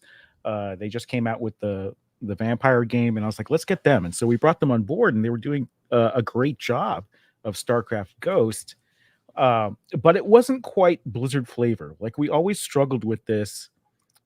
It was a feel thing. It wasn't quality, right? The code was great. The art was great. It was like an overall vibe that you had to nail, and we were very guarded about third parties approaching any of our core IP. And it just kind of dragged on where we were trying to find this medium where we could like get the vibe and get them to understand it. And unfortunately, there was a console switch at the time. This was going to be our first console game. That was the other struggle. And there was like, and so we were developing it, I think, on Xbox One, and Xbox 2 was coming out or whatever. And so at that time, it was like, wow, we're going to be right in that dead period where nothing sells. It's like the tail end of the generation of a console. And so at that point, regretfully made the decision to cancel that. There you go. That's too bad. Yeah, another one for StarCraft. And really awesome. Actually, I was hoping to play the Heart of the Swarm opening cinematic because this ties right into this. It says from Glitch Hunter again, StarCraft 2 Heart of the Swarm was a travesty IMO. It tried to cash in on the MOBA genre in the campaign, and I feel like it ruined the game. I never played it. Maybe Grummz knows more about it, though. I didn't play it. I played StarCraft 2. We ran into trouble. And I think, Marty, we talked about this a little bit where Blizzard ended up splitting it into 3 games because the campaign was taking too long to build. And so, so that's when we split up. And I believe Heart of the Swarm is the Zerg part of that. And that was after my time. So I can't speak to what happened there, but I know that there were some rage quit moments in the first one that said I would have never shipped this level, that maybe not finish the first box set of StarCraft 2. It was the one where the lava rises.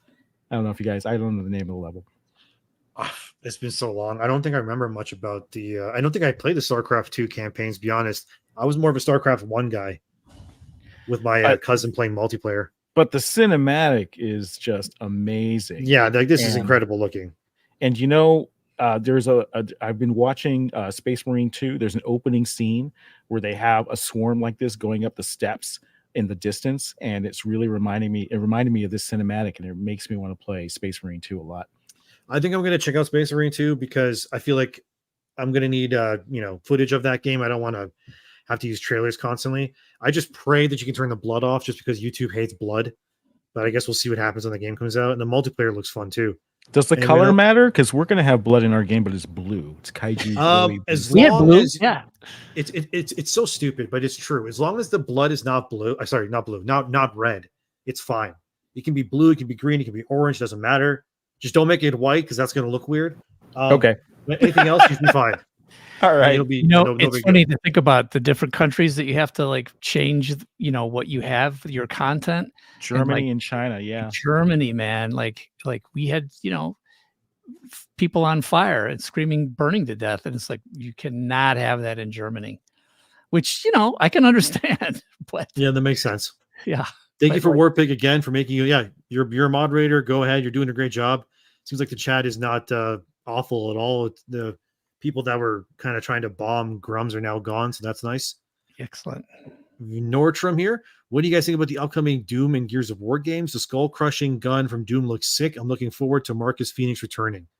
Those games look very fun. I'm not going to lie. Let me look up Doom Dark Ages. I love the remake, the first remake. I haven't played the second one. I heard that was good too. And I'm looking forward to the third. I'm hoping they bring the Gears games to PlayStation because I love the original trilogy back in the day when I used to play on Xbox. So, yeah. Mm-hmm. And Doom's just fun. I'm a big fan of Mick Gordon. Yeah. He did the music for the Doom reboots. He's amazing.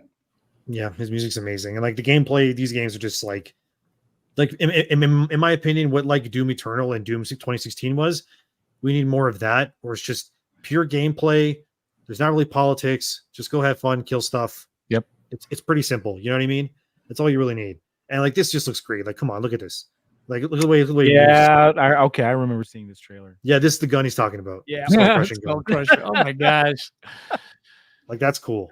You have the Captain America shield. You just kind of throw it and like just hit dudes to knock them down. What was that Lauren Lanning game that was post? There was like a lion character, and like all the guns were like shoot critters and stuff. Do you remember that? Oh, Oddworld. No. It was post Oddworld. Maybe Chad knows. I got a kick out of they had all these weapons where like none of the weapons were ballistic. I swear they shot chipmunks and weird things. It was just a funny game. Something critters. Not Scorn. Was it Stranger's Wrath? Maybe it was Stranger's Wrath. Maybe you're right. Yeah, I Goat Simulator. Yeah, I don't think it's that one. A lot of people are saying Scorn, but I never played Scorn. So yeah, this is the other one, the Gears of War E-Day. Stranger's Wrath. I'm pretty sure it is Stranger's Wrath. This person's saying High on Life. Could that be it? Oops. That doesn't sound familiar. Stranger's Wrath actually sounds more familiar because there was Munch's Odyssey, and then the next. Yeah, it was Stranger's Wrath. I think it was Stranger's Wrath. Yeah. Yeah, that sounds right. Let's see what the next one we have here from Mark of Reality. Do you fellas think that Star Wars Outlaws is going to sell or flop? A lot of indicators aren't looking too good. No opinion. I have no idea what it is. Well, I'm leading the charge on this one. This is my 2 years to stop AAA sucking campaign. Don't buy any bad AAA games that exploit you monetarily or and give you a crap game, and especially if they're full of propaganda narratives. So Star Wars, here's the thing. You don't have to have Star Wars flop in the sense that most gamers think. Most gamers think that a flop needs to be like 0 sales, right? Like Concord level numbers or whatever it is. That's not true for a company as big as Ubisoft. For as big as Ubisoft is, it just has to underperform their last game. So that is enough to send huge ripples through Ubisoft, and you can affect a lot of change if you just vote with your wallets and they just fall short of whatever their last big hit was. If they don't deliver the numbers of last year, they don't deliver those numbers for the year before, that is enough. The game can sell, I see a lot of black-pilled people out there. It's like, oh, people are going to buy it anyways. Yeah, the people are going to buy it anyways. But if enough people tip the margin over, then it's going to be a disaster internally in Ubisoft. So that's what I'm pushing for. It's like, I don't need it to be a disaster in the sense that it sells nothing. It just has to send a very strong signal into the company. Couldn't they make a game of The Acolyte? Maybe that'd work.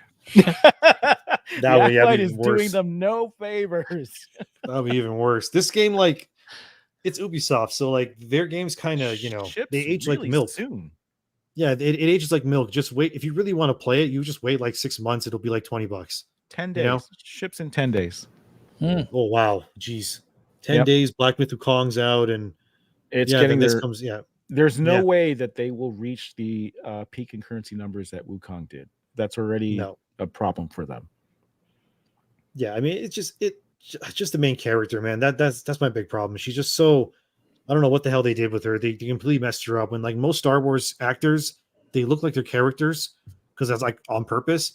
And then here, for some reason, they just deliberately ruined it. And I don't know why they did that. And there's no melee weapons, and the takedowns are ridiculous, and very little upgrade paths, and no cosmetics shown yet. So there's serious gameplay concerns with the budget this game has and the backing that it has. It's kind of like really light on a lot of things that I think that's going to be a problem just from a technical perspective.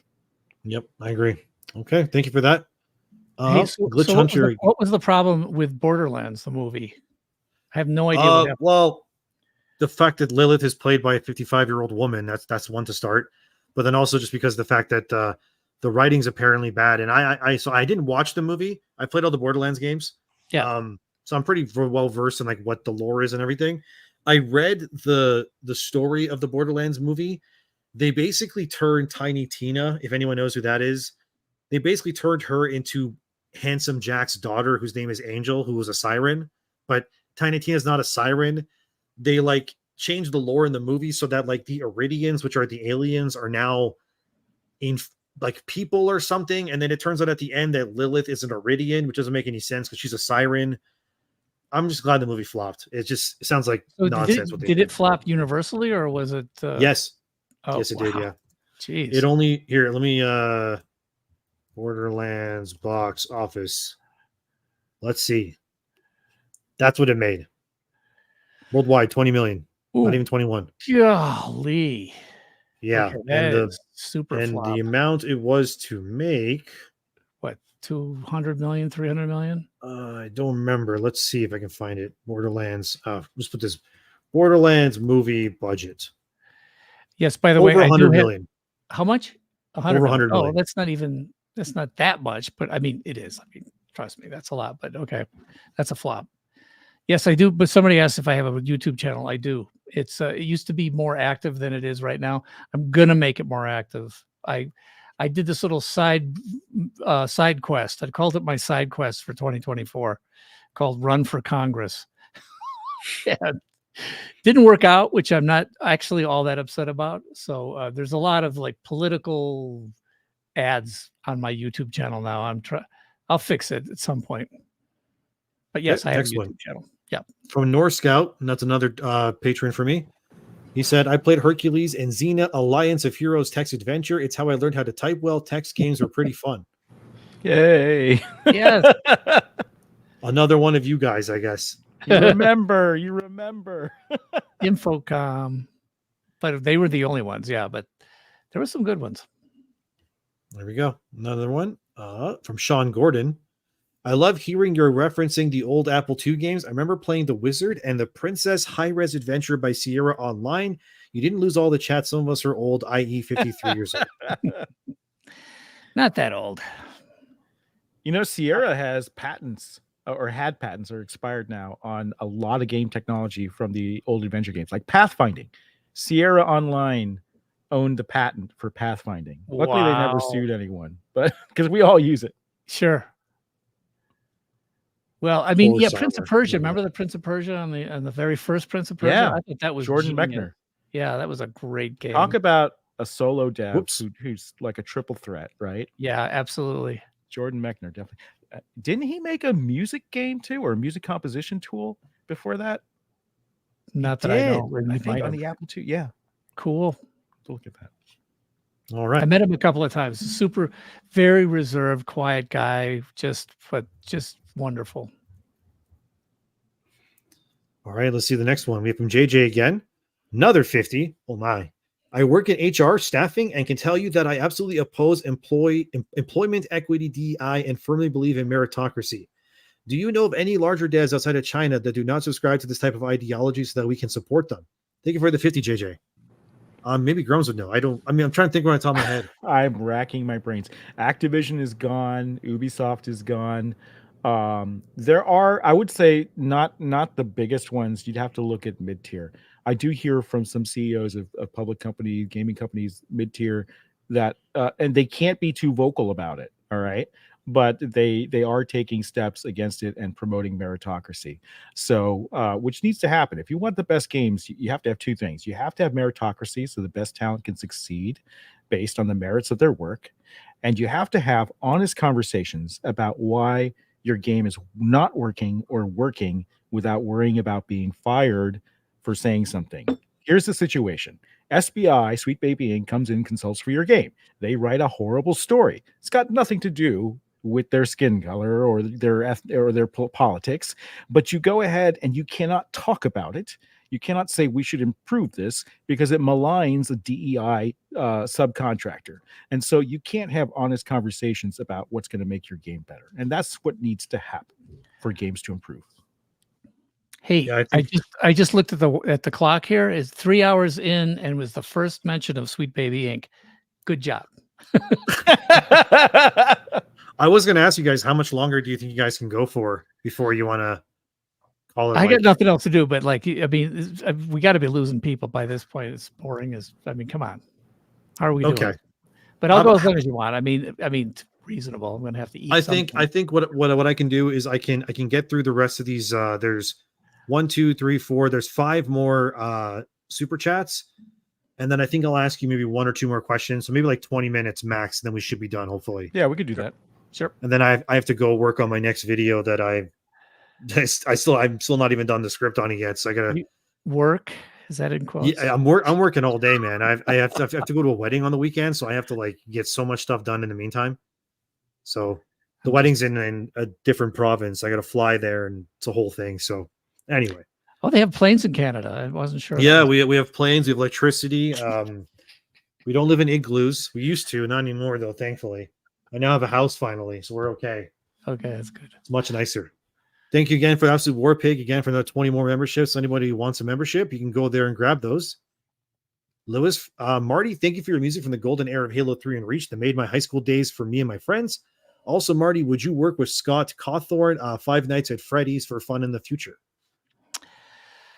Well, thanks for the compliments. I'm happy to make people's childhoods. It just keeps making me feel older, especially when somebody comes up to me and they're like, they have like gray hair on the sides and they're bald and they're like, you made my childhood. I'm like, oh, great. Anyway, so that's just that. I do not know who Scott Cawthorn is. Five Nights at Freddy's. I've never done Five Nights at. I don't know Five Nights at Freddy's. I know it's like a series about Chuck E. Cheese or something, right? It's a horror thing. It sounds like fun. I just don't know anything about him. Sure.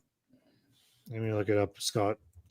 Is he a composer or is he the guy who directed or wrote the films or whatever? Pretty sure he made Five Nights at Freddy's, and then he got in trouble because he donated to like a Trump thing or something, and then that community came after him. I think it was something like that. There we go. Get a life. Yeah, Scott Cawthon. Yeah, so Five Nights, the movie, the biggest movie that made the most money for what's it called? What's the company that made it with Blumhouse? I like Blumhouse. Yeah. Yeah, Scott. Yeah.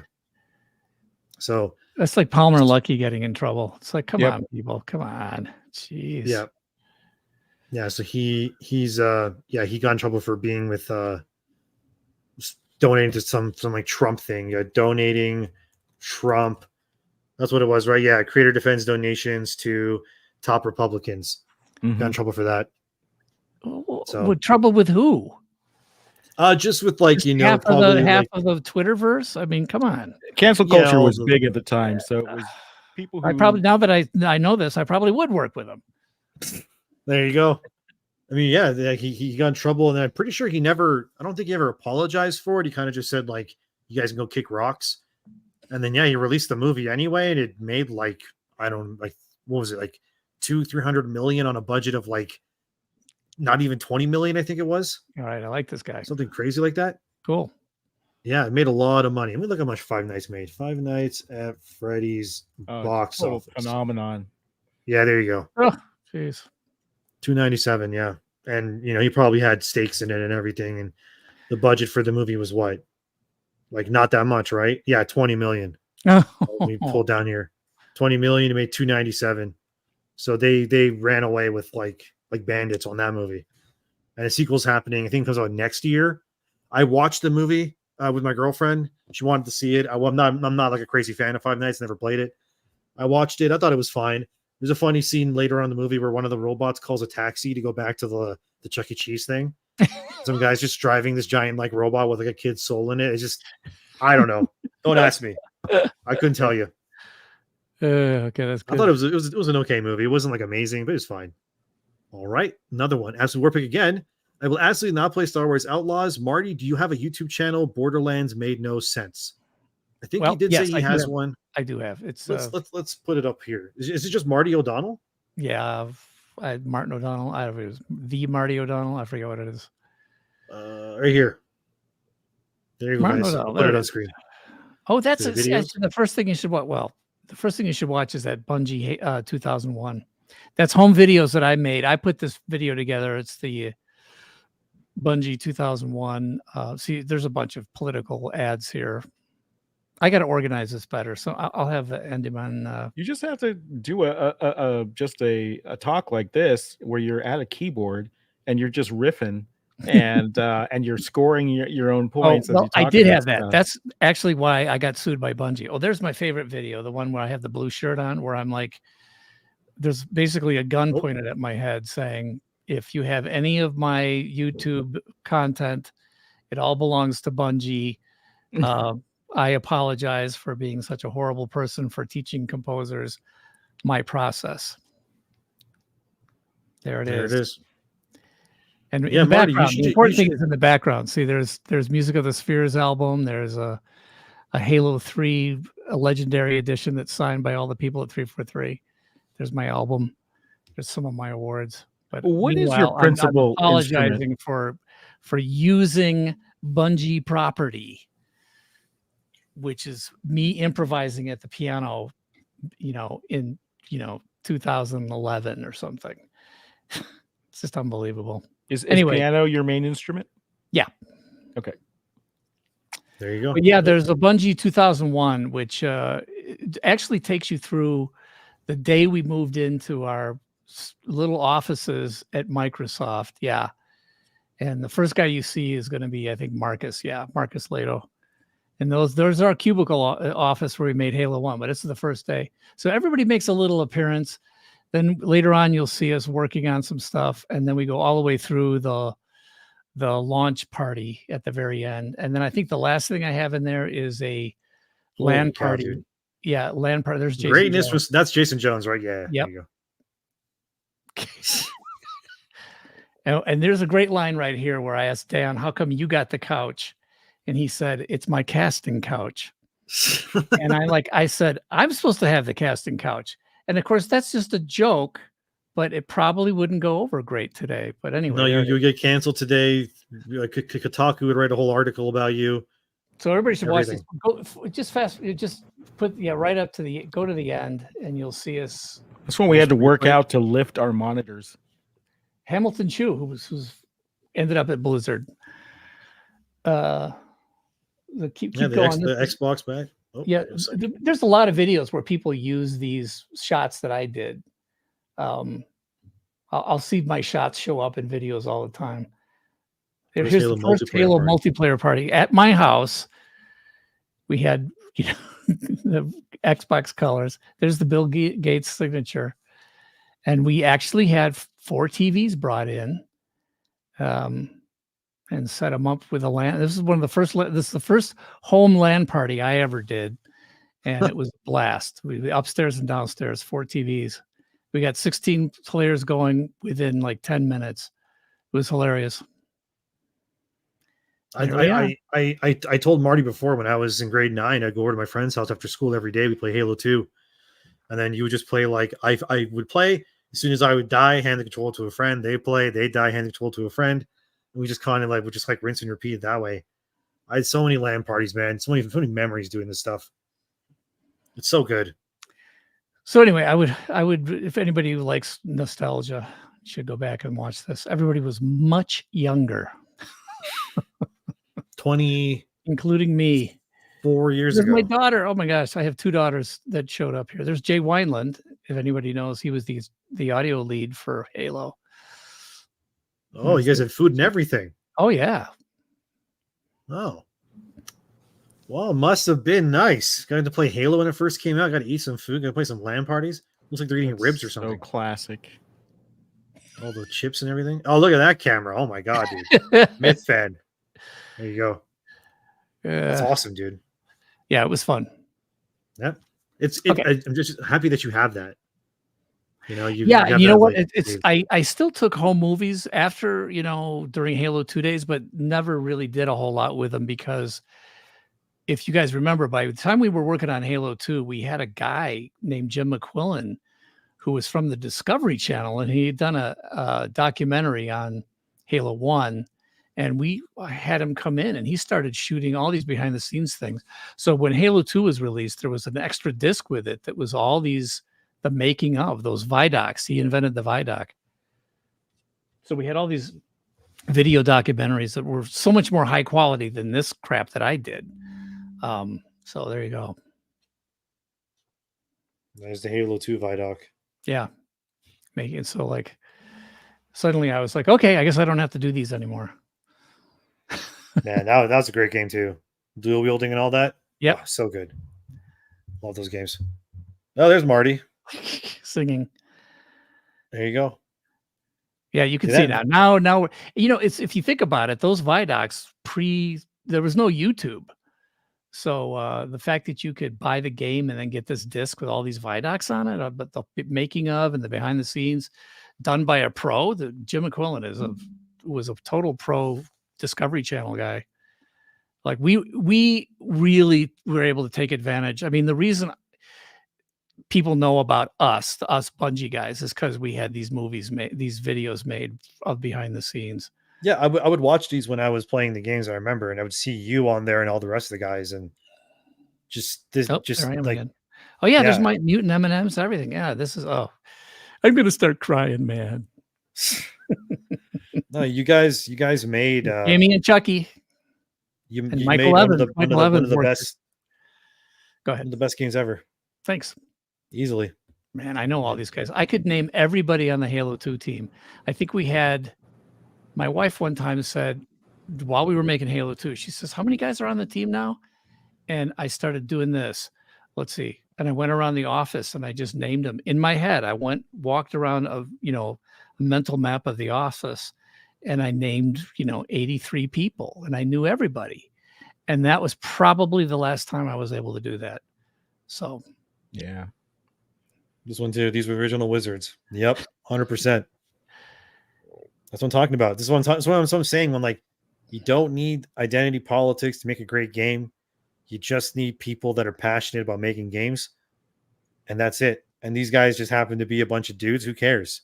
Look what they made. And of course, it was all young white dudes, right? Because that's who made games back then. It wasn't like we were leaving anybody out. I mean, that's who it was. When I say young white dudes, I was 45.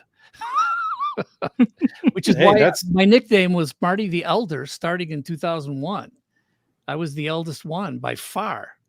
So this coming right here, Gavin, you'd have to cut half those people for DEI hires now. Yep. Right. Well, that's what Bungie did. So yeah, and look what happened now. It wasn't exclusion. Nobody wanted to join the club. It was a geeky thing, and our girls kind of tolerated that we played games, and they didn't. It's just people have it all wrong. They say that that it was this way because of exclusion, and that's completely a myth. Well, it's funny, at that LAN party in 2001 at my house, my wife was playing, and she was ruthless, because I would bring builds home, and she was really good with the sniper rifle and the rocket launcher. So she wanted to play rockets on Hang 'em High. And both of my daughters, I had two, teenage daughters. I think my oldest daughter might have been 20, 21. And they were, we weren't saying girls couldn't play. They had a blast. It was so hard to find women who wanted to join your company. Like, we would have hired women like crazy. We had Lorraine McLeese. She's the only one, spectacularly good artist, but she was the only one. I think she was the only woman on the dev team. And then we had, a couple of admin assistants and stuff, Alta and some other people. But it was so hard to find people who were good and as women who also wanted to make games. Yeah, I was going around MIT hanging posters for the women at the women's engineering group section, trying to recruit there, and then nobody thought it was a good career. Everyone thought it was a joke career. And even tech wasn't. It was before .com at the time. There was no interest in it. So as soon as the interest exploded, then we had more applicants. But even then, it was tough. I'm just getting so many memories watching this. My God, dude. You have no idea. This feels like home. Frank. This is home. Yeah, old Halo, I love it. Old Blizzard, old BioWare, for God's sakes, when they made Mass Effect, and that's Old Republic too. Like, just all these companies that have just since I don't recognize them anymore. What they're making, what they're doing is just. Well, the early days. This is what I was saying at the beginning of this whole thing we're doing today. But the early days, there was so many. Naughty Dog was started by two guys who knew each other in a basement, and Cyan that did Myst was two brothers that got together in a garage. Jason and Alex, who started Bungie, started in a basement apartment at University of Chicago. There was, there were so many, two guys getting together and loving games, and then, hey, let's make a game and sell it. It was just that's why it felt so different. That's the whole crew right there. Oni. Oh man, that brings back memories. Yeah, Oni was one of I loved working on Oni. Oni was a blast. I mean, Oni didn't that have an anime theme song too? Yeah. We did. Well, not anime. It had the anime look. It looked like Ghost in the Shell.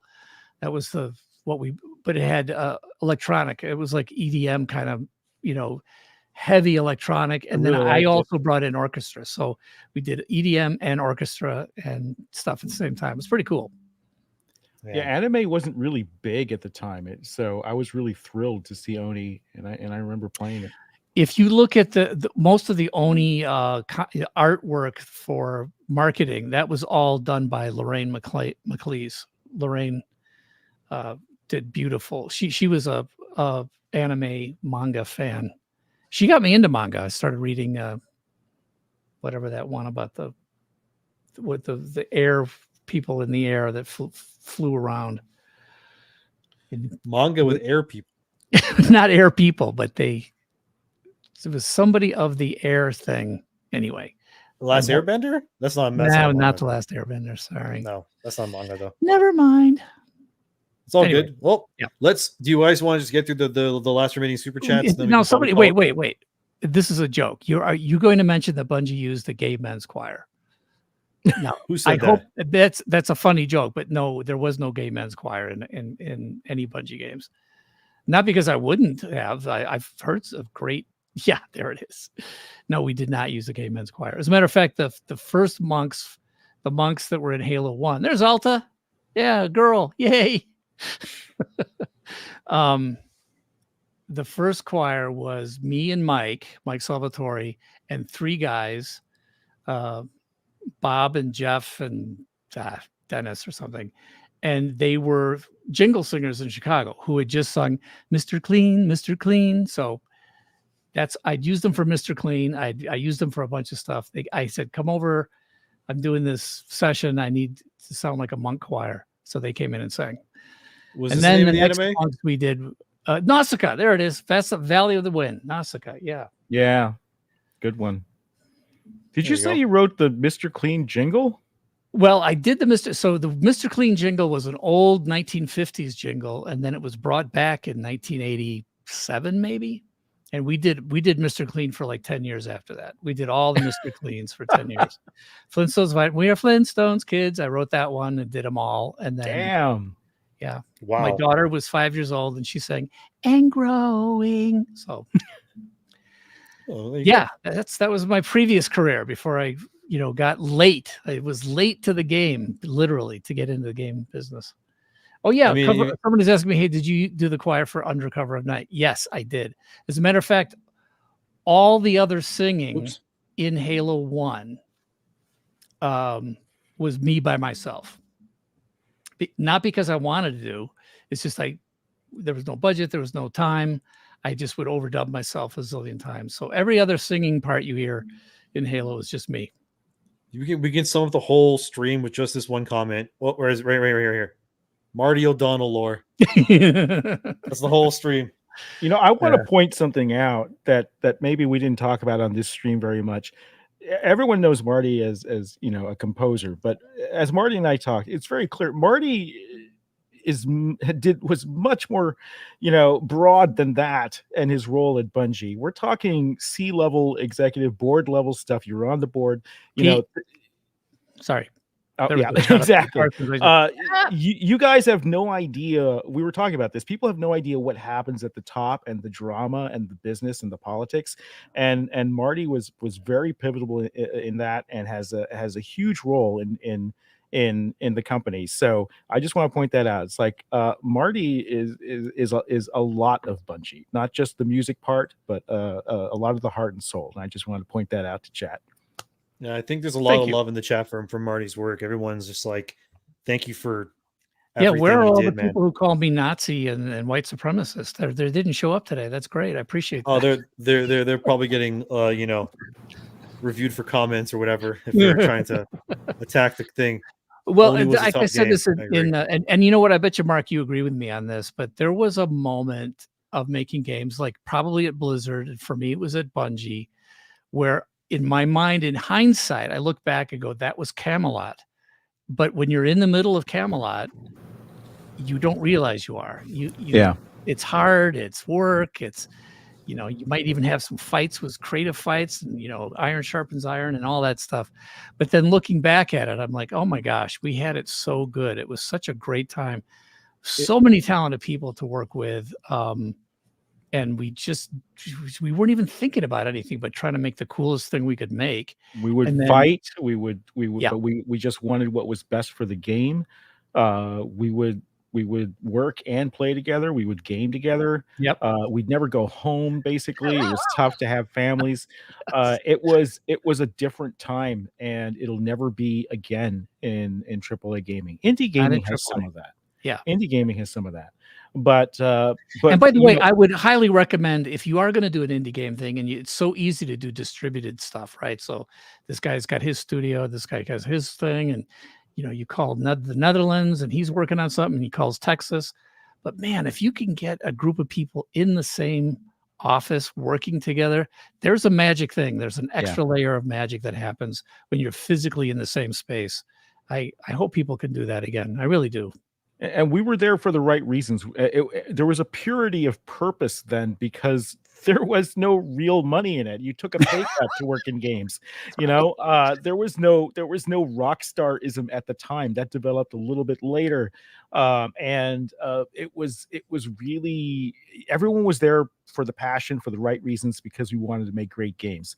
And now it's a career, and I understand that that's a valid path. You know, hey, you want a good career and you want a family and all that, but it's different, and it gives you different products. And I just wanted to point that out.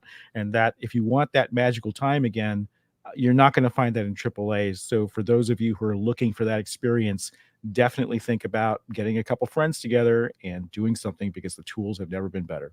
Right. Totally agree. Is that one you, Marty, in Amberclad? Yeah. I'm There you seeing go. that too. There you go. I sometimes when I listen back through some of the music in those games, I'm like, oh, that's right, that was me singing again. Oh my gosh, that's me singing again.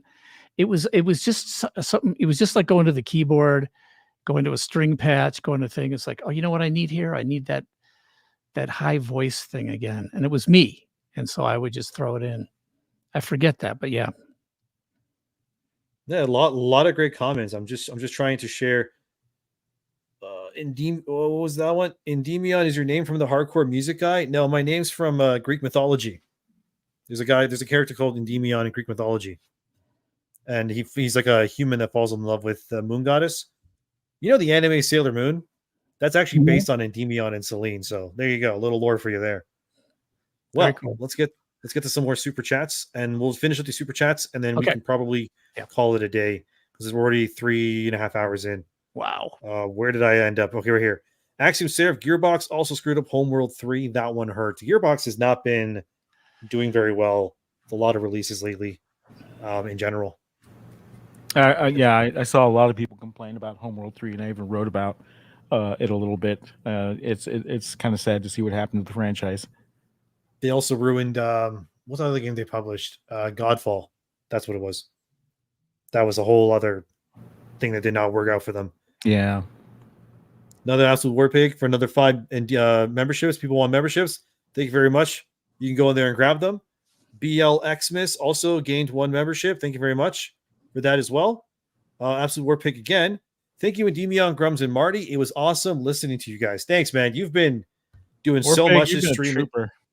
Yeah, it's insane. Thanks for moderating too, man. Like, that's awesome.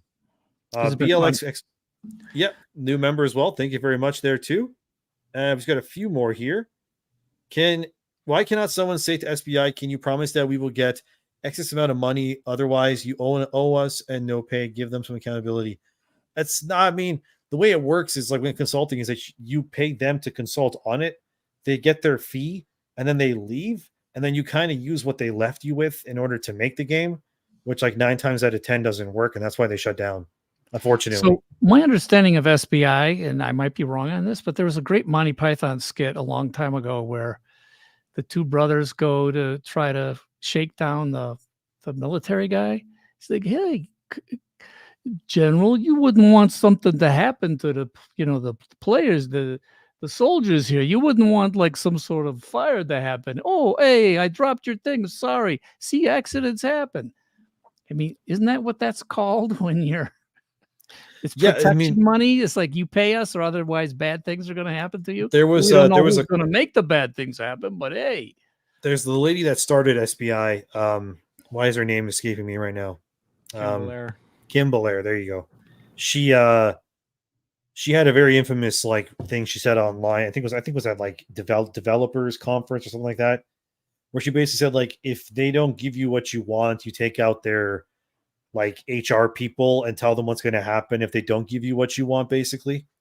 And then that ends up making it even worse. Paint a picture of what's going to be like. That's what the mafia does. It's called protection. Hey. Yeah. It's like, well, if you don't give us what you want, then break, would you? Yeah. And then they extort you for millions, and then your game fails and you shut down and everyone loses their jobs, but they don't care because they got paid. So doesn't matter to them. So even though Suicide Squad was a $200 million failure, doesn't matter. They've been the kiss of death. I mean, we were just seeing project after project that they worked on fail. And you can't blame SBI for everything, but they seem to attach themselves and be involved with a lot of things that just go completely south. And And often they either don't treat the source material well, or they do push the agenda and the narrative. Yep. Yeah, let's keep going. Nordstrom with another 5 memberships. Thank you very much for that as well. Oh, here's one from Marty, from Matt C. From Marty, there's a YouTube channel called Ars Technica that does war stories where they just interview guys who changed the industry. Please go on and talk about what you've done for game composing. Okay. He's writing it down. Ars So Technica. It's been a while since I've been there, but yeah, if they want me to, they should give me a call. there you go. Thank you, Matt. As you can tell, I have no trouble talking. Yeah, it's all good. Another one from Marty, from Daneska. Marty, why is music magic? Why can't it touch us so deep and even animals and plants can be receptive to it? It really leaves me perplexed sometimes. Yeah, that's a really good question. It would be forever to talk about, but there is something about music that goes to the deepest, most primitive core part of your brain. It's like apparently the same place where smells and sex go. So music bypasses the prefrontal cortex or whatever the heck it is. Studies have been done. So there's something about music that goes right straight to the core of your brain. It hits your heart. I mean, it's great. It's such an honor to be able to use music because it's such an easy payoff. If you know, so there you go. It is perplexing, but it does go right to the core of people. I mean, yeah, for me, music has helped me so much in my life already, you know? So I love it, especially when my dad was an alcoholic and I was dealing with that. Music helped so much. So very, very happy for it to exist. All kinds of music, you know? Backstreet Boys, Slipknot, whatever. I don't care. I listen to all of it. I like all that stuff. Another one from Glitch Hunter 09. Where's my Capcom related super chat? Also, I was referring to Charlie's ass earlier. Okay, you were okay, good. Yeah, we responded to that one already, Glitch. No, but he said Halo ass or something. So we didn't know if it was Nestor Cheeks or the Charlie's ass. So thanks for clarifying. Marty got it right then. So we're good. All right. Absolute War Pig. I literally started gaming on Atari. There is an actual Motion Bro on that system. Yeah, I think the first game console I ever played was the NES, and it was Ninja Turtles. And I threw up after playing it for like an hour. And then I was like, this was amazing. I want to keep doing this. Then after that, I never stopped playing games. Love it so much. Obviously. Yeah. Let's keep going. As the War Pig again. Oh, you meant Mario, big hands and small devices. It's okay. We got it. It's all good. Don't worry about it. And then Cookie Kaiju for the very last super chat. Today's discussion has been great. Much love to you all. Thank you very much. Love back. Thank you. We have gotten into 3 hours and 31 minutes. I think for now we've said what we need to say. It's been long, but I mean, I've had fun. I don't know about you guys, but yeah, my very first stream ever. You got to clip some of the highlights and post them. Share them around. I think what I'll do is I'll just get someone. I'll just pay someone to go through it and just edit everything for me. 10 minute chunks of a couple of good parts. I don't think I have the time to do it. So I'll just get someone. If someone in the chat is good at that or whatever, just DM me on Twitter or something, and then I can probably get you to go through, and then you can just cut it up for me, and I'll just pay you to do it, and then there you go. Because I have to go make a video now, so I gotta go spend another like probably 4 or 5 hours working now on top of this. So my day is spent, and then I'll play Black Myth Wukong hopefully. And my dogs are staring at me. I gotta go feed them now because they've been sitting here for 3 hours waiting for me. Yes, relax. Calm down. Okay. Well, anything you guys want to say before we end the stream? Oh, we got one more from Glitch Hunter. Sorry, one more. I was referring to the fact that Capcom has been doing DI crap since 2011. They have self-image problems. Maybe Grummz can answer that, and then we can end. Yeah, they have a localization team that's extremely woke and kind of like influencing a lot of what gets translated over to the West. People weren't ready to hear the Monster Hunter stuff yet, and it's not completely infected. So I think the jury's still out on that, but I'm not confident about the rest of the moves that Capcom has been making into that. I don't know why Japanese companies are just starting to their ESG DEI train now. It seems like it's just starting up, but please don't, because it's not working for the US, and they should really be looking towards, what's happening in Korea and China instead as a model for success. Agree with that. Okay, guys. Well, I think we'll end the stream there. 3 hours and 33 minutes. That is long. My God. It's great to be with you guys today. So hopefully, Always a we can pleasure. like this again. Yeah. Yeah, I mean, maybe I'll do this again. If any of you want to ever come on again, just let me know. We'll figure it out. Okay, my dogs are crying. Relax. So, I gotta let you out. I know they gotta go pee and poop, and I gotta feed them and all that stuff. So, okay. Oh, Jeez. excellent. Yeah, see, they're freaking out. Hours, They're freaking out. So, thank you everybody for coming to my very first stream of that I've ever done. Let me know if I should do another one. Who else I should have on if I can get them? That'd be cool. I don't mind having whoever on. So even people that disagree with me, I'm fine with it, as long as they want to talk. So thanks again to Grummz for being here. I'm sure he'll be on here again sometime. And thanks to Marty as well for, this has been a really weird clash of my childhood right now on screen. Like Warcraft and Destiny and Halo and StarCraft and it's just Diablo. It's weird, but it's cool. So thanks for coming, guys. All of us guys that worked on the early stuff most of us are still alive, but that's not going to last forever. So yeah. So we'll have to have more streams with you. So just make sure we have them then.